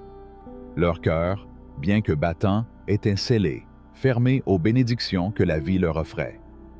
La lumière ne pouvait pas entrer, car ils s'étaient enfermés dans une prison qu'eux seuls pouvaient ouvrir. Un jour, alors que je méditais sous un arbre, un vieil homme sage s'est approché de moi. J'ai vu sur son visage la paix que l'on ne peut atteindre que lorsque le cœur a pardonné toutes les offenses, même les plus profondes. Le pardon ne concerne pas ce que l'autre personne fait ou ne fait pas, m'a-t-il dit avec un sourire. Il s'agit de ce que vous êtes capable de libérer en vous. Le pardon n'est pas pour l'autre, il est pour vous. Il vous permet de vivre librement, libéré du passé. Cette simple vérité a changé ma vie. Pendant des années, j'ai pensé que le pardon était quelque chose que je devais offrir aux autres, comme si c'était un cadeau dont ils avaient besoin. Mais j'ai compris que le don du pardon est pour soi-même. C'est l'acte de lâcher prise sur le poids de la colère et de la vengeance, et de nous offrir le plus beau cadeau que nous puissions recevoir, la paix intérieure. Alors, lorsque la douleur et l'injustice frappent à votre porte, lorsque la vie vous apporte des blessures qui semblent impossibles à guérir, rappelez-vous, le pardon est la clé qui ouvre la porte de la liberté. Ne le faites pas pour l'autre. Ne le faites pas parce que vous pensez qu'il le mérite. Faites-le pour vous-même. Faites-le parce que vous méritez la paix. Faites-le, car c'est seulement lorsque vous abandonnez la souffrance que vous pouvez vous ouvrir à ce que la vie a à offrir. Le pardon est une graine qui pousse au plus profond de vous. Au premier abord, cela peut paraître petit, presque imperceptible. Mais au fil du temps, cette graine se transforme en un arbre feuillu, ses racines s'enfonçant profondément dans le sol fertile de votre âme. Et quand l'arbre grandit, son ombre s'étend, et vous trouvez en lui le réconfort que l'on ne peut trouver que dans la paix qui naît du pardon. N'oubliez pas que le pardon n'est pas un acte d'oubli. C'est un acte de sagesse. C'est une décision consciente de libérer le cœur de la souffrance, d'ouvrir l'âme à de nouvelles possibilités. Et lorsque vous le faites, l'univers entier commence à résonner avec vous, car le pardon est la vibration la plus pure que nous puissions émettre. Une vibration qui attire la paix, l'amour et la guérison. Ce n'est qu'en pardonnant que nous trouvons la véritable liberté. Et la liberté, comme le vent, n'a ni prix ni limite. C'est le plus beau cadeau que nous puissions nous faire. Chapitre 14. La magie de vivre avec intention. Nous vivons nos vies dans un murmure constant de pensées et d'émotions, comme une rivière qui coule sans fin, emportant tout sur son passage. Mais il y a des moments où, si nous apprenons à nous arrêter, nous pouvons entendre une vérité profonde. La vie n'est pas un accident. Chaque pas que nous faisons, chaque respiration que nous respirons, a un but, même lorsque nous ne le comprenons pas sur le moment. La magie de vivre avec intention réside dans le fait d'être conscient de ce but, dans le fait de nous aligner sur la sagesse infinie de l'univers. Vivre avec intention ne signifie pas imposer un contrôle rigide sur nos vies ou forcer les événements à se produire d'une certaine manière. C'est tout le contraire. Il s'agit d'apprendre à abandonner la peur et l'incertitude et de croire que chaque événement, chaque rencontre, chaque défi a quelque chose à nous apprendre. Je me souviens d'une époque où ma vie semblait hors de contrôle. Je me suis retrouvé perdu dans la répétition de mes routines, me déplaçant d'un endroit à un autre comme un automate. Mon esprit était rempli de pensées dérangeantes sur l'avenir. Mes désirs se multipliaient à l'infini, mais je me sentais vide, déconnecté de tout. Je pensais que la solution à mon insatisfaction était d'atteindre quelque chose de plus. Un poste plus élevé, une reconnaissance, une accumulation de réalisations. Mais malgré ces réalisations, j'avais toujours un sentiment d'incomplétude, comme si ma vie était un puzzle auquel il manquait une pièce. C'est alors qu'un vieil homme sage, avec son regard serein et profond, m'a dit quelque chose que je n'oublierai jamais. La vie n'est pas quelque chose à rechercher.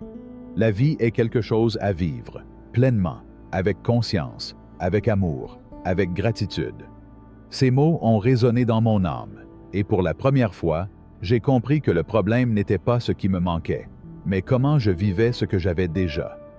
L'art de vivre avec intention commence lorsque nous décidons d'être présents. L'esprit a tendance à nous entraîner dans le passé ou le futur, mais le véritable pouvoir réside dans l'ici et maintenant. Vivre avec intention, c'est choisir de s'engager pleinement dans chaque instant, non pas dans le but de le changer, mais dans le but de le vivre tel qu'il est. Parfois, il suffit simplement de vivre le présent, avec tous ses défis et ses bénédictions. Pendant des années, j'ai cherché à l'extérieur de moi-même la réponse à mes préoccupations. J'ai pensé que je devrais chercher un professeur ou une formule magique qui me guiderait vers la paix. Cependant, au fil du temps, j'ai réalisé que la véritable magie de la vie réside dans la connexion que nous entretenons avec notre propre être. Chacun de nous est un microcosme, une manifestation unique de la création. Tout ce dont nous avons besoin est en nous, attendant d'être découvert. L'intention est comme une boussole intérieure qui nous guide dans l'obscurité. Lorsque nous vivons avec intention, nous ne nous laissons pas emporter par le vent des circonstances. Nous savons ce que nous voulons, nous savons qui nous sommes et ce que nous recherchons. Cela ne signifie pas que nous avons toujours un chemin clair, mais cela signifie que nous sommes ouverts au message que la vie nous envoie. L'intention apporte de la clarté au milieu de la confusion, nous permet de voir au-delà des distractions extérieures et nous guide vers ce qui compte vraiment. Je me souviens d'un moment où je me suis retrouvé à un carrefour. Je ne savais pas si je devais emprunter le chemin sûr ou risquer de suivre mon cœur, qui m'appelait vers quelque chose d'incertain. Je me suis assis sous un arbre, j'ai fermé les yeux et j'ai écouté le murmure de mon âme. Il n'y avait pas de réponse claire, mais je sentais que je devais faire confiance au processus, à la magie qui réside dans chaque instant. Quand j'ai rouvert les yeux, l'incertitude ne m'effrayait plus. La vie était devenue une danse, et je devais simplement suivre le rythme. Vivre avec intention ne signifie pas forcer les choses à se produire d'une certaine manière. Il s'agit plutôt d'un acte d'abandon à la vie elle-même. Il s'agit de reconnaître que l'univers possède une sagesse que, bien souvent, nous ne pouvons pas comprendre avec notre esprit. Par conséquent, vivre avec intention, c'est aussi vivre avec foi. C'est croire que tout a un but, même lorsque nous ne comprenons pas immédiatement ce but. Chaque situation, chaque rencontre, chaque défi est une opportunité de grandir, d'apprendre, de se connecter plus profondément à notre essence. Lorsque nous vivons avec intention, nous commençons à voir la beauté du quotidien. Un lever de soleil, le chant d'un oiseau, le bruissement du vent dans les feuilles. Tout prend un sens plus profond. La vie devient un cadeau qui se dévoile sous nos yeux, plein de mystères et de miracles cachés dans les choses les plus simples. Le pouvoir de vivre avec intention réside dans le fait que, ce faisant, nous commençons à voir le monde non pas comme un lieu ordinaire, mais comme une œuvre d'art en constante création. J'ai réalisé que la magie de la vie ne réside pas dans ce que nous accomplissons, mais dans la façon dont nous vivons chaque expérience. Chaque instant est unique, et vivre avec intention est le moyen de faire en sorte que chaque instant compte. Il ne s'agit pas d'accomplir quelque chose, mais d'être ce que nous sommes ici et maintenant. C'est vivre avec présence, avec conscience, avec gratitude. L'intention est également un puissant outil de transformation. Lorsque nous décidons de vivre avec intention, nous prenons conscience de nos pensées, de nos émotions, de nos actions. Nous commençons à voir les schémas qui nous limitent, les croyances qui nous lient, les décisions que nous prenons sans réfléchir. L'intention nous donne le pouvoir de changer, de choisir judicieusement, de prendre des décisions qui correspondent à qui nous sommes vraiment. Un jour, alors que je me promenais en forêt, un vieil homme m'a dit « L'intention est comme une graine. Si vous plantez une graine d'amour, un arbre de paix poussera. Si vous plantez une graine de gratitude, une vie d'abondance s'épanouira. L'intention est ce qui guide la graine vers sa destination. » Ces paroles nous ont profondément rappelé que tout ce que nous faisons, tout ce que nous pensons, a un impact sur nos vies. Notre intention est la force qui façonne notre réalité. Le véritable défi de vivre avec intention est de ne pas se laisser emporter par le bruit du monde. Nous vivons dans une société qui nous pousse constamment à chercher plus, à faire plus, à avoir plus. Mais vivre avec intention ne signifie pas faire plus. Il s'agit de faire ce qui compte vraiment. Il s'agit de choisir d'être le créateur conscient de nos vies et non le spectateur passif de nos circonstances. En fin de compte, la magie de vivre avec intention réside dans le fait que, ce faisant, nous nous alignons sur l'énergie la plus puissante de l'univers, l'énergie de la création. Vivre avec intention, c'est se rappeler que nous sommes les créateurs de notre propre réalité. Nous ne sommes pas victimes du destin, mais co-créateurs de celui-ci. Lorsque nous vivons avec intention, chaque action devient une opportunité de manifester notre vérité, de vivre avec le cœur, de transformer le monde qui nous entoure. La vie est une toile vierge, et notre intention est le pinceau qui façonne notre chef-d'œuvre.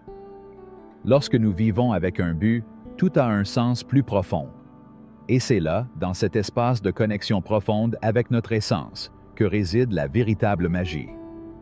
Au fait, si vous aimez ce sujet, rappelez-vous que le premier lien dans la description contient beaucoup plus de contenu sur l'énergie, les vibrations et la fréquence spirituelle. Alors, regardez-le. Chapitre 15. La danse de l'invisible. Dans le vaste silence de la vie, nous cherchons souvent des réponses comme quelqu'un qui poursuit une étoile au loin, sans comprendre que chaque pas vers elle est, en réalité, un retour à notre propre être. J'ai appris que l'univers ne parle pas avec des mots, mais avec des murmures invisibles que seuls les cœurs attentifs peuvent entendre. Ne cherchez pas à l'extérieur ce qui est déjà latent au plus profond de votre âme, car ce dont vous avez le plus besoin ne vous sera jamais donné de l'extérieur, mais ne pourra émerger que de l'intérieur. Je me souviens d'un jour, au cours de mes premières années d'apprentissage, où j'étais plongé dans la recherche de la vérité. La logique, qui avait été mon guide fidèle, m'a conduit à comprendre les lois de l'univers, mais je sentais qu'il me manquait encore quelque chose d'essentiel. Comme un enfant qui demande avec insistance pourquoi les choses sont comme elles sont, je me suis retrouvé face à une mer de connaissances, mais sans savoir comment y naviguer. La raison m'a offert des réponses, mais mon âme ne se sentait pas nourrie. C'est lors d'une rencontre fortuite, alors que je m'arrêtais pour contempler une fleur qui s'ouvrait timidement dans la douce lumière de l'aube, que j'ai commencé à comprendre. Cette fleur, sans le savoir, m'a appris une vérité fondamentale.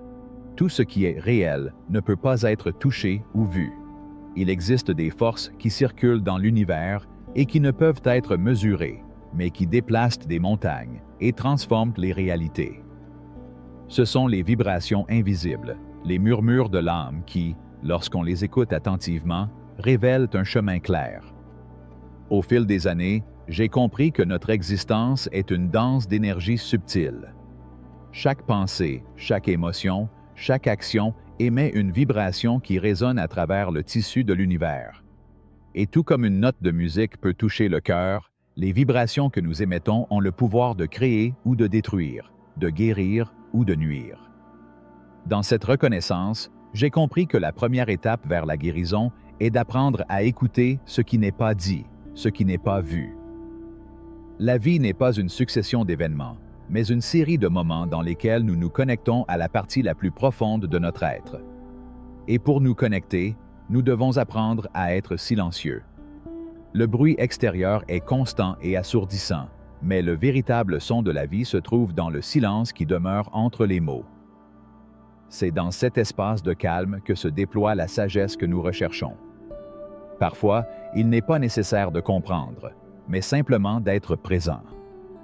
La présence est une manière d'écouter sans juger, d'être sans désirer.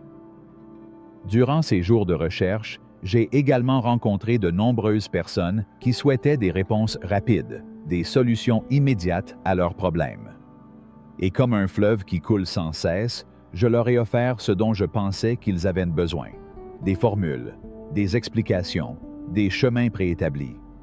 Mais je me suis vite rendu compte que, même si mes paroles étaient sages, ma présence était vide. Ce n'était pas ce que nous disions qui comptait, mais la façon dont nous le disions. La vérité n'est pas une recette, mais une expérience personnelle qui doit être vécue avec le cœur. Et pour cela, il faut apprendre à être silencieux, sans hâte, sans anxiété.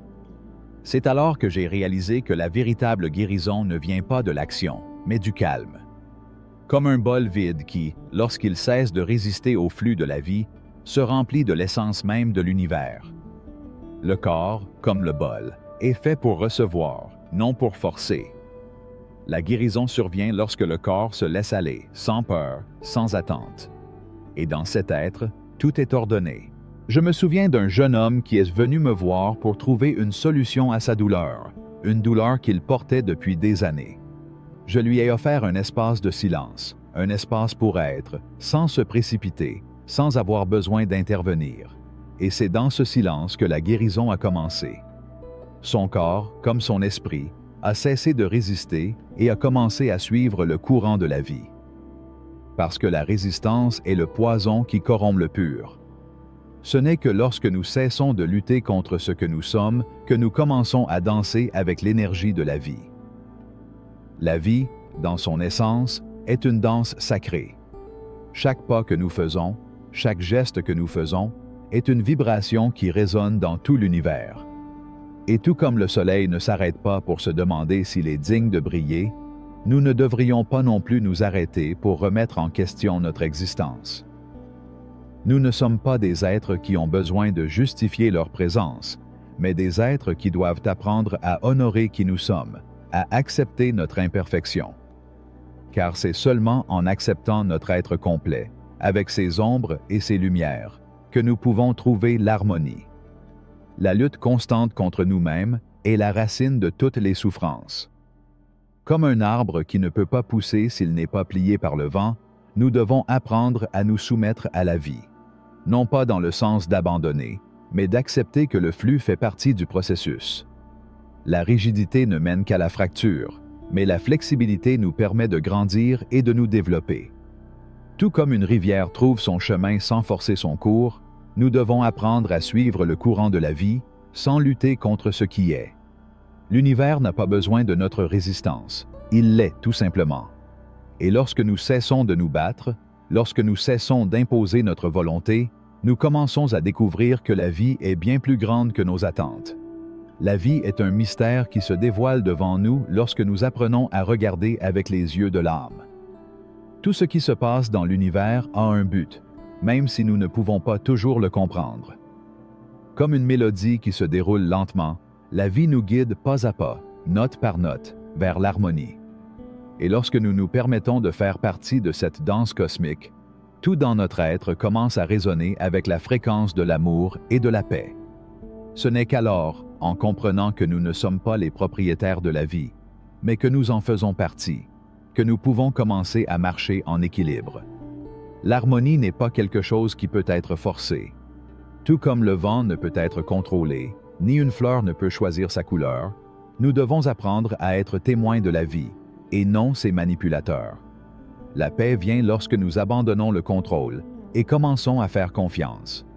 Et dans cette confiance, l'univers se dévoile devant nous, nous montrant le chemin à suivre.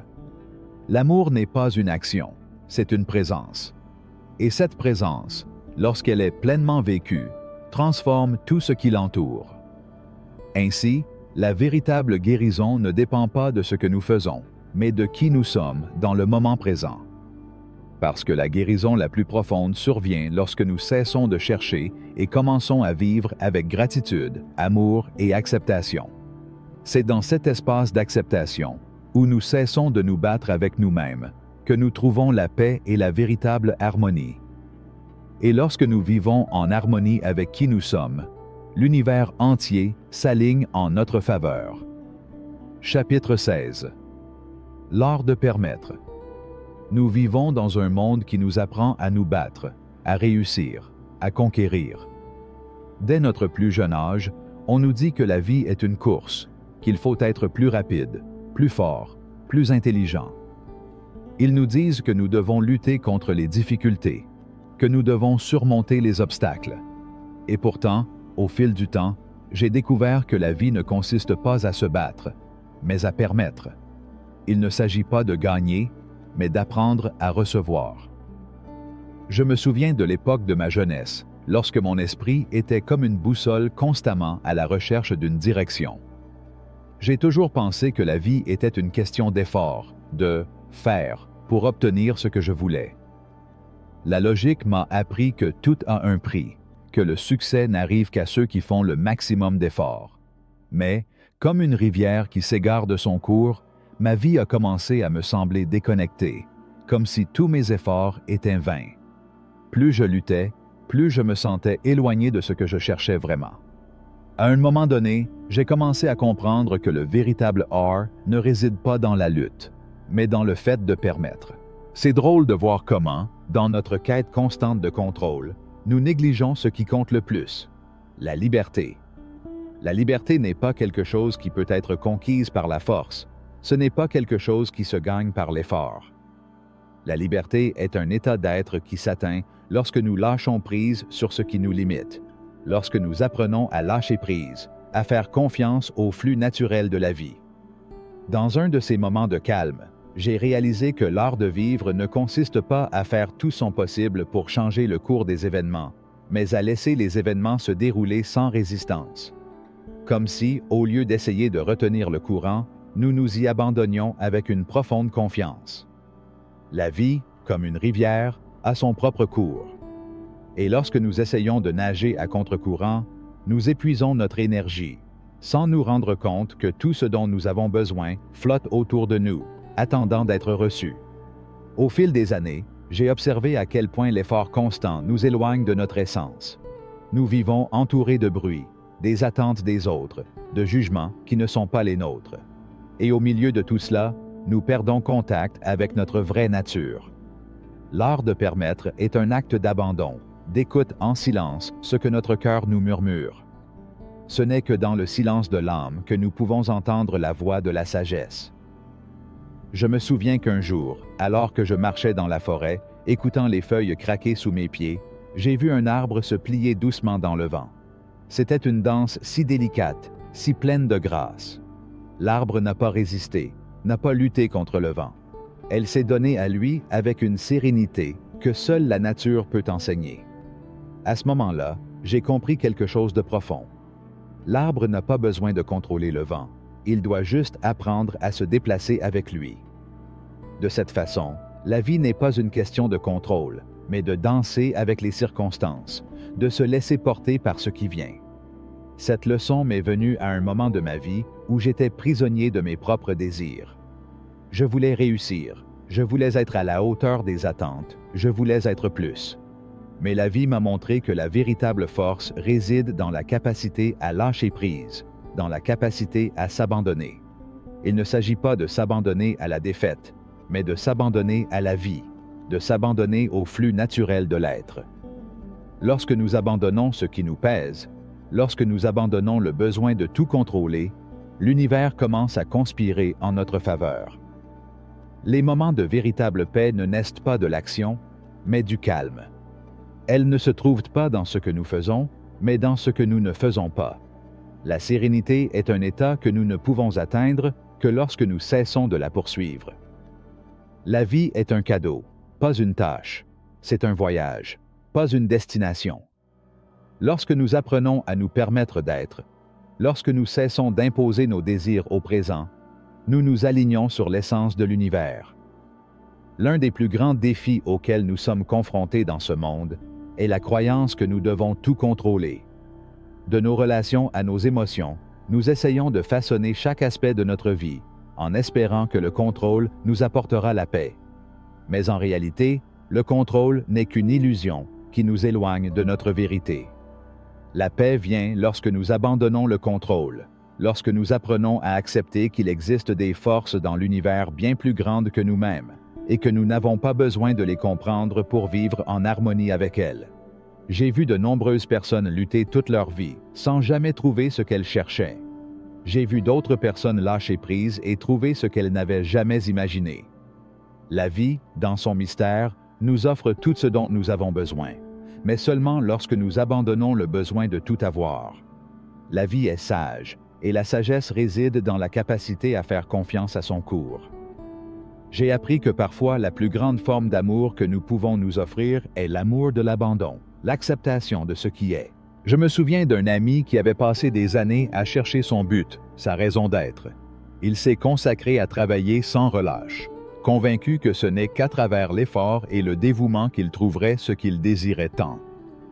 Un jour, je lui ai demandé de tout laisser tomber et de rester assis en silence, sans attente.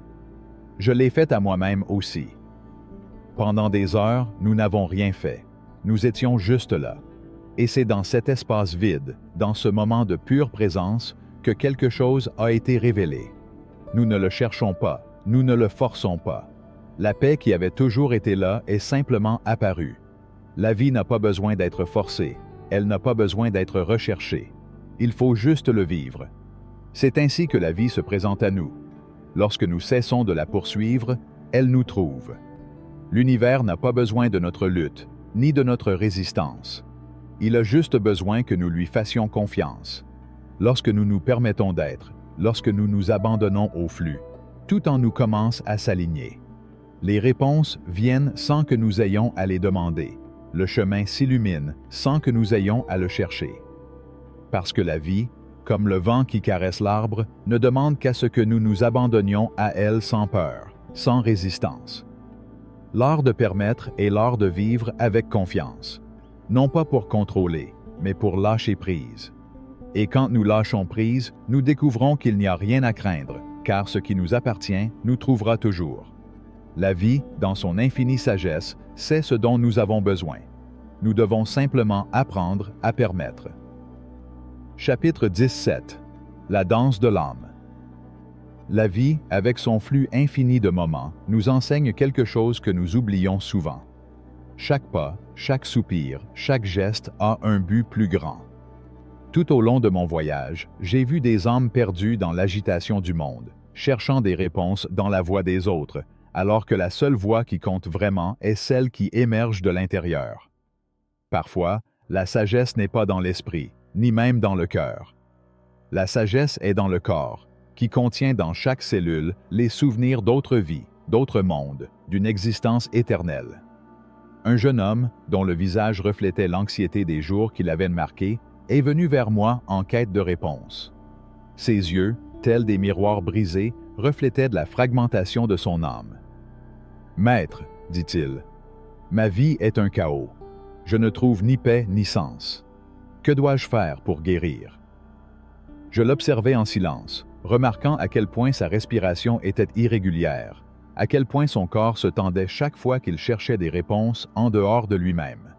Et puis je lui ai demandé, « As-tu déjà entendu la danse de ton âme? » Le jeune homme m'a regardé confus, comme s'il ne comprenait pas la question.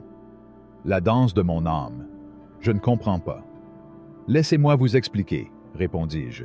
« La vie, telle une rivière qui coule, a son propre rythme. Et vous, comme nous tous, participez à cette danse. Cependant, lorsque vous luttez contre elle, lorsque vous tentez de la forcer à aller dans un sens contraire, le chaos s'installe. La véritable paix ne vient pas de la lutte, mais de l'abandon. Je m'arrêtais, sentant le poids de mes propres mots.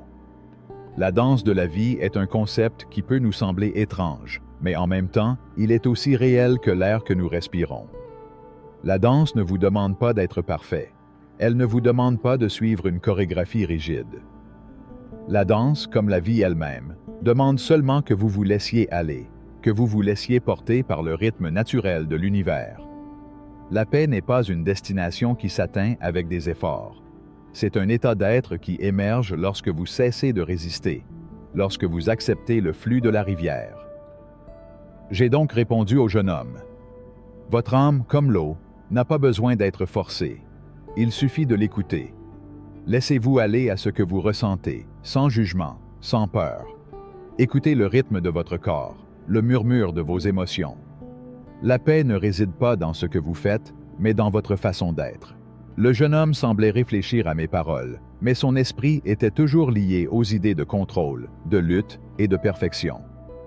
Au début, il lui était difficile de comprendre ce qu'il voulait dire. Cependant, tandis que nous parlions, une douce brise commença à souffler, caressant notre peau et apportant avec elle le murmure des arbres. La danse de la nature était tout autour de nous, un rappel que tout dans l'univers évolue en harmonie. Ce qui vous arrive, expliquai-je, c'est que vous recherchez la paix comme si c'était un objectif à atteindre. Mais la paix naît quand vous cessez de la rechercher. C'est l'absence de lutte, le lâcher-prise sur ce qui vous limite. Dès que vous vous abandonnez à la danse de l'univers, la paix surgit sans prévenir, comme une fleur qui éclot sans que personne ne la force. Les jours passèrent, et le jeune homme commença à comprendre. Ce n'était pas un changement immédiat, mais elle a commencé à lâcher prise, à relâcher la tension dans son corps, à arrêter de forcer des choses qu'elle ne pouvait pas contrôler. Il a appris à s'observer sans jugement, à marcher plus légèrement, à respirer profondément sans le poids de la peur. Bientôt, son regard commença à se transformer, et ce qui était autrefois du doute se transforma en curiosité. Ce qui était autrefois de la peur est devenu une acceptation. Il l'a compris, de la même manière que les feuilles d'un arbre comprennent l'arrivée du printemps. La vie ne consiste pas à gagner, à accumuler ou à atteindre des objectifs. La vie est une danse, et notre seul but est d'apprendre à danser avec elle. L'harmonie ne s'impose pas. C'est découvert. Un après-midi, alors que nous marchions ensemble dans la forêt, le jeune homme me dit, avec un sourire qui reflétait la lumière du soleil, « J'ai compris ce que tu m'as appris. Je ne recherche plus la paix. Maintenant, je suis simplement la paix. Et en cet être, j'ai trouvé le silence, la beauté et la vérité. C'est la sagesse la plus profonde que l'on puisse trouver.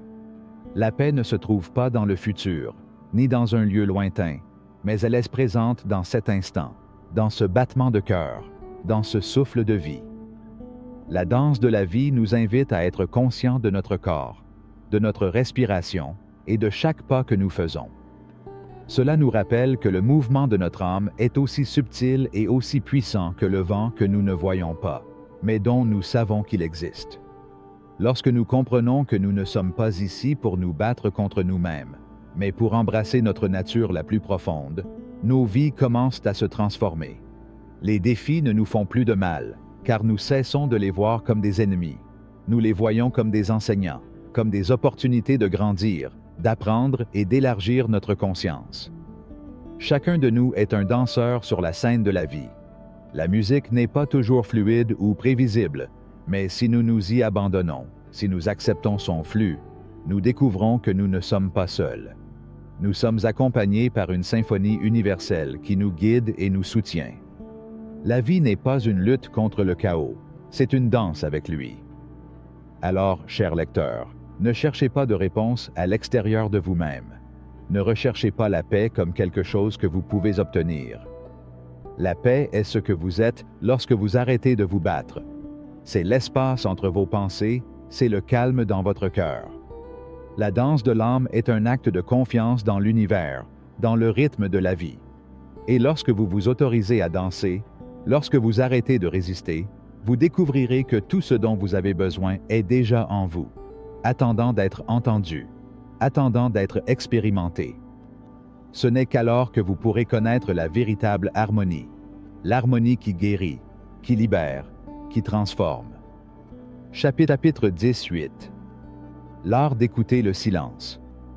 Dans l'agitation de la vie quotidienne, nous nous arrêtons rarement pour écouter ce qui compte vraiment, le silence.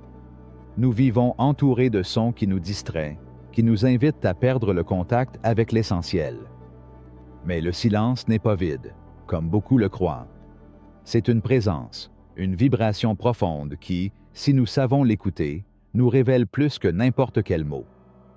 Je me souviens d'une femme qui est venue me voir pour chercher des réponses. Sa vie était pleine de bruit. Bruit de pensée, bruit d'obligation, bruit d'attente. « Maître, me dit-il, le regard perdu dans ses pensées, j'ai l'impression de vivre dans un tourbillon. Tout n'est que bruit, je ne trouve pas la paix. Comment trouver ce que je cherche? » Je l'ai vu, perdu dans le désespoir, essayant de trouver des réponses dans les mots, dans les conseils, dans les actes. Mais la réponse n'était pas là. La réponse se trouvait dans ce que le monde gardait sous silence, dans ce qui était caché entre les pauses. « Ce que tu cherches ne se trouve pas à l'extérieur, » répondis-je doucement. « Ce que tu cherches est dans le silence. » Il m'a regardé avec perplexité, comme s'il ne comprenait pas. Mais c'est la vérité la plus profonde que j'ai apprise au fil des années. La véritable connaissance, celle qui transcende la pensée rationnelle, vient du silence. Et je ne parle pas du silence extérieur, de l'absence de son, mais plutôt d'un silence intérieur, d'un espace profond où nous pouvons nous connecter à notre essence la plus pure. Je lui ai demandé de s'asseoir avec moi dans le jardin, entouré du calme de la nature. Je lui ai dit qu'il n'avait pas besoin de chercher des réponses dans les mots, ni même dans ses pensées. J'avais juste besoin d'être présente, de laisser le silence parler. La femme s'est assise, a pris une profonde inspiration et a lentement commencé à se calmer. « Le silence n'est pas l'absence de son, » ai-je expliqué. C'est la présence de tout ce qui compte vraiment. Le monde extérieur peut être bruyant, mais votre monde intérieur, c'est lui qui vous invite à la paix. Le silence ne vous éloigne pas de vous-même. Il vous rapproche. Tandis qu'il parlait, le vent soufflait doucement, agitant les feuilles des arbres. À ce moment-là, nous n'avions plus besoin de parler. La nature nous enseignait déjà tout ce qu'il y avait à apprendre. Parfois, les réponses les plus sages ne viennent pas des mots. Ils viennent du silence, de l'écoute attentive du murmure de l'univers. La femme a commencé à se détendre. Sa respiration devint plus profonde, plus mesurée. Petit à petit, il s'est rendu compte qu'il n'avait rien à faire. Sois juste, écoute juste. Et dans cette écoute, dans ce profond silence, quelque chose a commencé à changer en elle. Le bruit dans son esprit commença à se dissiper, et à sa place émergea une paix qu'elle ne pouvait décrire, mais qu'elle ressentait de tout son être. « Tu vois ?» j'ai dit, « Le silence ne vous éloigne pas de la vie. Il vous y relie d'une manière plus profonde et plus vraie. En écoutant le silence, vous écoutez votre âme. Et en écoutant votre âme, vous savez exactement ce dont vous avez besoin. Vous n'avez pas besoin de chercher plus loin, car tout ce que vous cherchez est déjà en vous. » La femme sourit, un sourire qu'on n'avait pas vu sur son visage depuis longtemps. Le poids qu'il portait semblait s'être allégé, comme s'il avait lâché quelque chose qui ne lui appartenait plus. Il s'est rendu compte que le bruit dans sa vie était une distraction, une barrière qui l'empêchait d'entendre la sagesse de son propre être. Et à ce moment-là, il a compris que la paix ne se cherche pas, elle se trouve dans le calme, dans l'acceptation de ce qui est. Le silence devint alors son maître. Et dans son cœur, une flamme de compréhension s'est allumée qu'il n'avait jamais connue auparavant. Parce que le silence n'est pas seulement l'absence de bruit. C'est la porte vers ce qui est au-delà des mots, vers ce qui ne peut être nommé, mais qui peut être ressenti avec l'âme. Ce que cette femme a découvert, ce que j'ai moi-même appris, c'est que dans le silence, il n'y a pas de vide. Il y a tout un monde qui attend d'être connu. Lorsque vous apprenez à écouter le silence, vous apprenez à entendre le battement de cœur de l'univers, le murmure des étoiles, la mélodie de la vie. Dans cet espace, tout s'aligne. Le chaos de l'esprit se dissout, et tout ce qui reste est la vérité. Au fil des années, j'ai vu de nombreuses personnes rechercher la paix en dehors d'elles-mêmes. Ils croient qu'ils ont besoin de trouver quelque chose dans le monde pour se sentir complet. Mais la vérité est que tout ce dont ils ont besoin pour trouver est le silence en eux-mêmes. Le silence n'est pas l'absence de vie, mais la présence de tout ce qui compte vraiment. Un professeur m'a dit un jour, « Celui qui ne sait pas écouter le silence ne pourra jamais entendre la sagesse de son propre cœur. » Et je pense que ces mots sont plus vrais que jamais. La sagesse n'est pas une connaissance accumulée. C'est une perception qui s'éveille lorsque nous laissons le bruit intérieur s'estomper. C'est une clarté qui émerge dans le vide de la pensée. Parfois, le monde extérieur est rempli de voix et d'opinions qui obscurcissent notre compréhension. Mais le silence nous ramène à notre essence, à notre connexion avec tout. C'est dans le silence que nous pouvons ressentir la vérité de notre existence, où nous pouvons comprendre que nous ne sommes pas seuls, que nous faisons partie de quelque chose de bien plus grand, de quelque chose d'éternel, de quelque chose de divin. Lorsque nous écoutons vraiment le silence, lorsque nous lui permettons de nous parler, nous découvrons qu'il n'est pas nécessaire de lutter, de forcer, de contrôler. La vie coule et nous coulons avec elle. La paix ne réside pas dans ce que nous faisons, mais dans ce que nous sommes, dans notre capacité à être présent, à être en harmonie avec l'instant présent. Alors, chers lecteurs, lorsque vous sentez que le monde vous tire vers le bas, lorsque le bruit de la vie vous submerge, arrêtez-vous. Ferme les yeux. Prenez une grande inspiration. Écoutez le silence. Et dans cet espace, vous découvrirez qu'il n'y a rien à chercher. Tout ce dont vous avez besoin est déjà en vous, attendant d'être trouvé. Chapitre 19. La danse des ombres et de la lumière. Dans la danse éternelle entre l'ombre et la lumière, nous découvrons notre vraie nature. Ces deux forces, opposées mais complémentaires, coexistent en harmonie, nous enseignant que l'une ne peut exister sans l'autre. La lumière ne pourrait exister sans l'ombre, et l'ombre n'aurait aucune forme sans la lumière qui la définit. Telle est la vie, une interrelation constante entre des moments de clarté et d'obscurité, entre la joie et la souffrance, entre la compréhension et le mystère. Un jour, un jeune homme s'est approché de moi avec une question qui lui trottait dans la tête depuis un certain temps. « Maître, commença-t-il d'une voix hésitante, je suis coincé entre la lumière et l'ombre. Comment puis-je vivre pleinement si je sens les ténèbres hanter mon âme en permanence? » Je l'ai regardé et j'ai vu dans ses yeux l'inquiétude de quelqu'un qui a connu le poids de l'ombre, mais aussi la curiosité de quelqu'un qui cherche la lumière. « Ne crains pas l'ombre, cher jeune homme, répondis-je, car en elle réside la graine de lumière. L'ombre n'est pas votre ennemi, mais la compagne silencieuse qui vous montre le chemin de la compréhension. » Il m'a regardé d'un air confus, comme s'il ne comprenait pas vraiment ce que je disais. « Mais, maître, comment puis-je trouver la paix s'il semble toujours y avoir quelque chose qui m'attire dans les ténèbres? »« Ce que vous appelez obscurité, répondis-je, n'est rien d'autre qu'une manifestation de votre esprit craignant l'inconnu. L'ombre n'est pas quelque chose à éviter, mais à accueillir. Ce n'est qu'en l'acceptant comme partie intégrante de nous-mêmes, comme une manifestation naturelle de notre existence, que nous pouvons commencer à la comprendre. Et en la comprenant, la lumière commence à se révéler. Je lui ai demandé de me suivre et nous avons marché ensemble sur un chemin entouré d'arbres. L'après-midi commençait à décliner et le soleil, en se couchant, projetait de longues ombres qui dansaient sur la terre. En marchant, je remarquais les ombres qui s'allongeaient devant nous. « Regardez ces ombres, dis-je. Elles sont profondes, longues, presque imposantes. Mais on ne peut nier qu'elles font partie intégrante de ce paysage. Et finalement, même l'ombre disparaît lorsque le soleil se couche complètement. Pourtant, leur présence a été nécessaire à notre compréhension de la lumière. » Le jeune homme regardait en silence. Il commença à comprendre que les ombres n'étaient pas quelque chose à craindre, mais quelque chose qui faisait partie de la totalité de l'être. « Donc l'obscurité n'est pas quelque chose que je devrais éviter ?»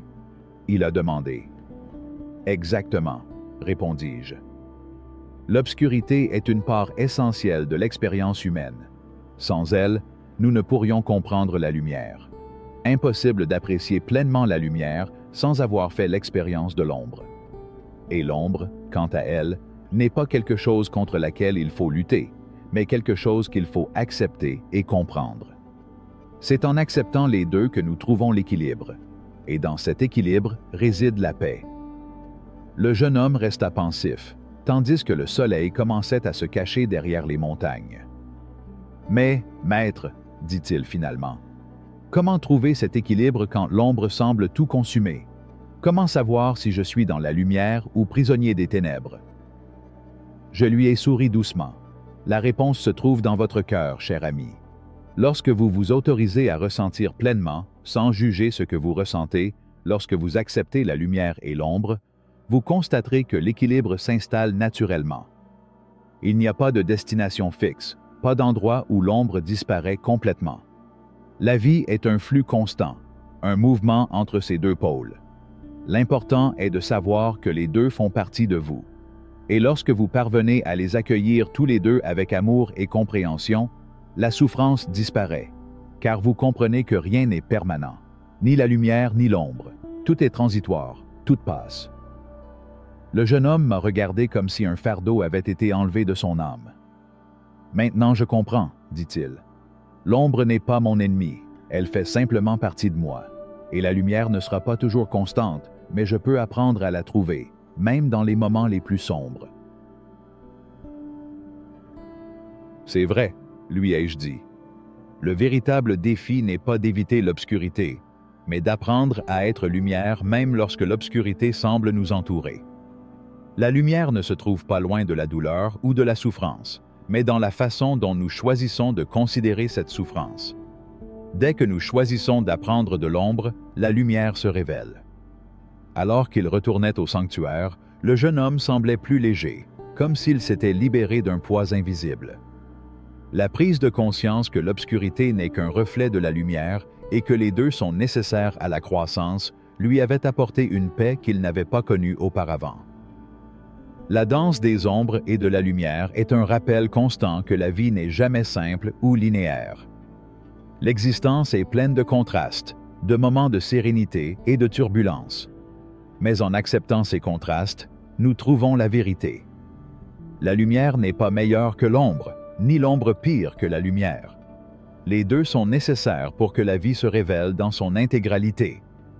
Aujourd'hui, chaque fois que je suis confronté à l'obscurité dans ma propre vie, je me rappelle que l'ombre n'est qu'un tremplin vers quelque chose de plus grand. La lumière est toujours là, attendant d'être découverte au moment où j'arrête de craindre l'obscurité. Et plus important encore, l'ombre a aussi sa propre valeur.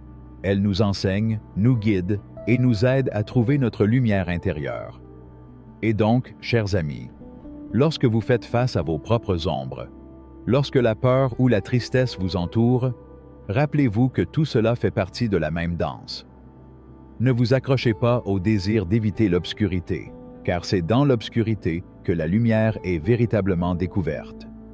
Chapitre 20. Le langage caché du silence. Il existe un langage qui ne se parle pas en mots, qui ne vibre pas dans les oreilles et qui ne se transmet pas en phrases. C'est une langue ancienne, avant le temps, qui murmure entre les espaces de chaque pensée, entre les battements du cœur et les pauses entre un souffle et un autre. C'est le langage du silence, et seuls ceux qui ont appris à faire taire le bruit du monde peuvent le comprendre. Pendant de nombreuses années, j'ai cru que la connaissance venait de l'étude, que la sagesse s'obtenait par l'accumulation. Il lisait avidement, débattait intensément et répétait avec conviction des mots empruntés à d'autres enseignants. Et pourtant, plus je parlais, plus je me sentais loin de moi-même. Jusqu'au jour où je n'avais plus de réponse, où même les questions fondaient dans ma bouche, j'ai compris que je n'avais pas besoin d'en savoir plus, mais de mieux écouter. C'est alors que j'ai rencontré Leandro, un vieil homme qui vivait en haut d'une montagne, dans une cabane aussi austère que son regard. Personne ne savait exactement depuis combien de temps il était là.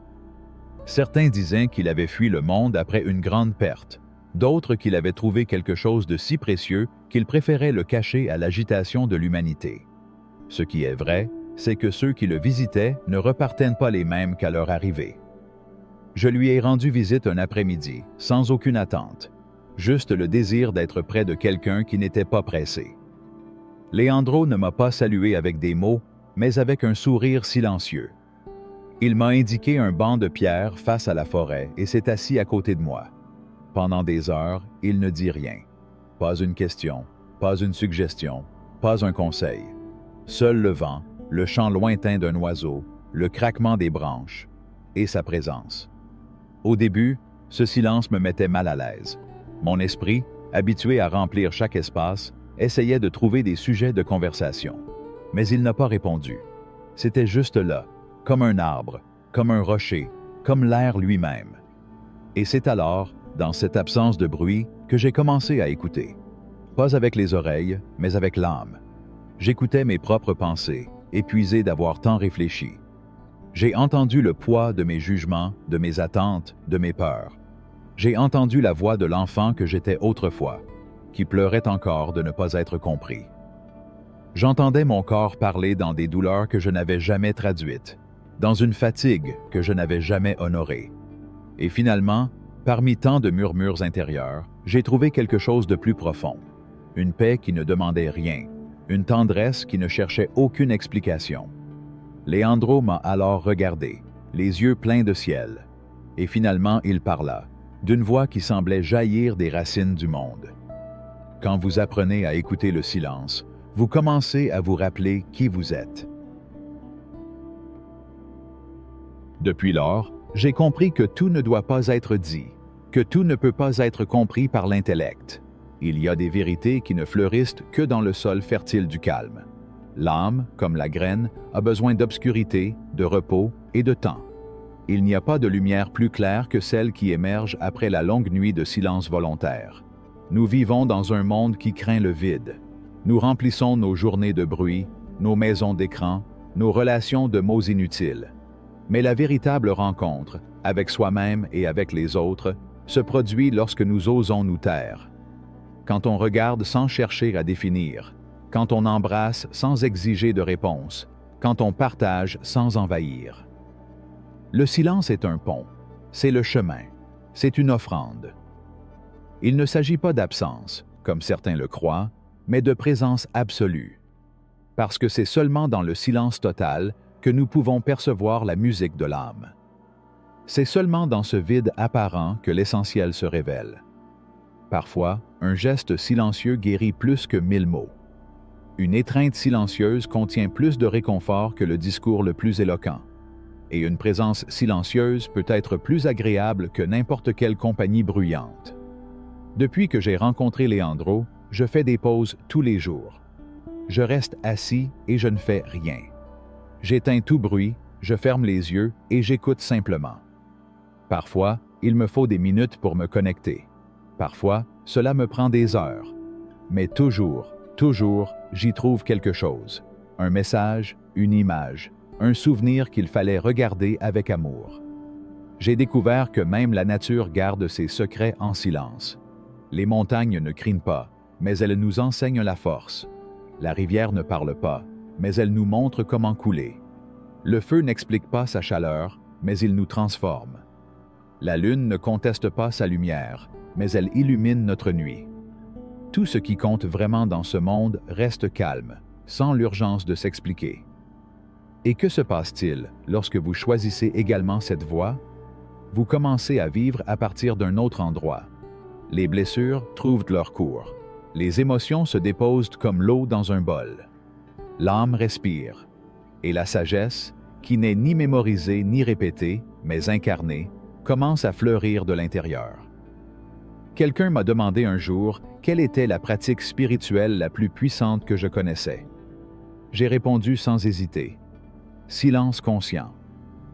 Pas celui qui naît de l'évasion ou de la peur, mais celui qui naît du choix. De rester avec soi-même. Pour soutenir le regard intérieur.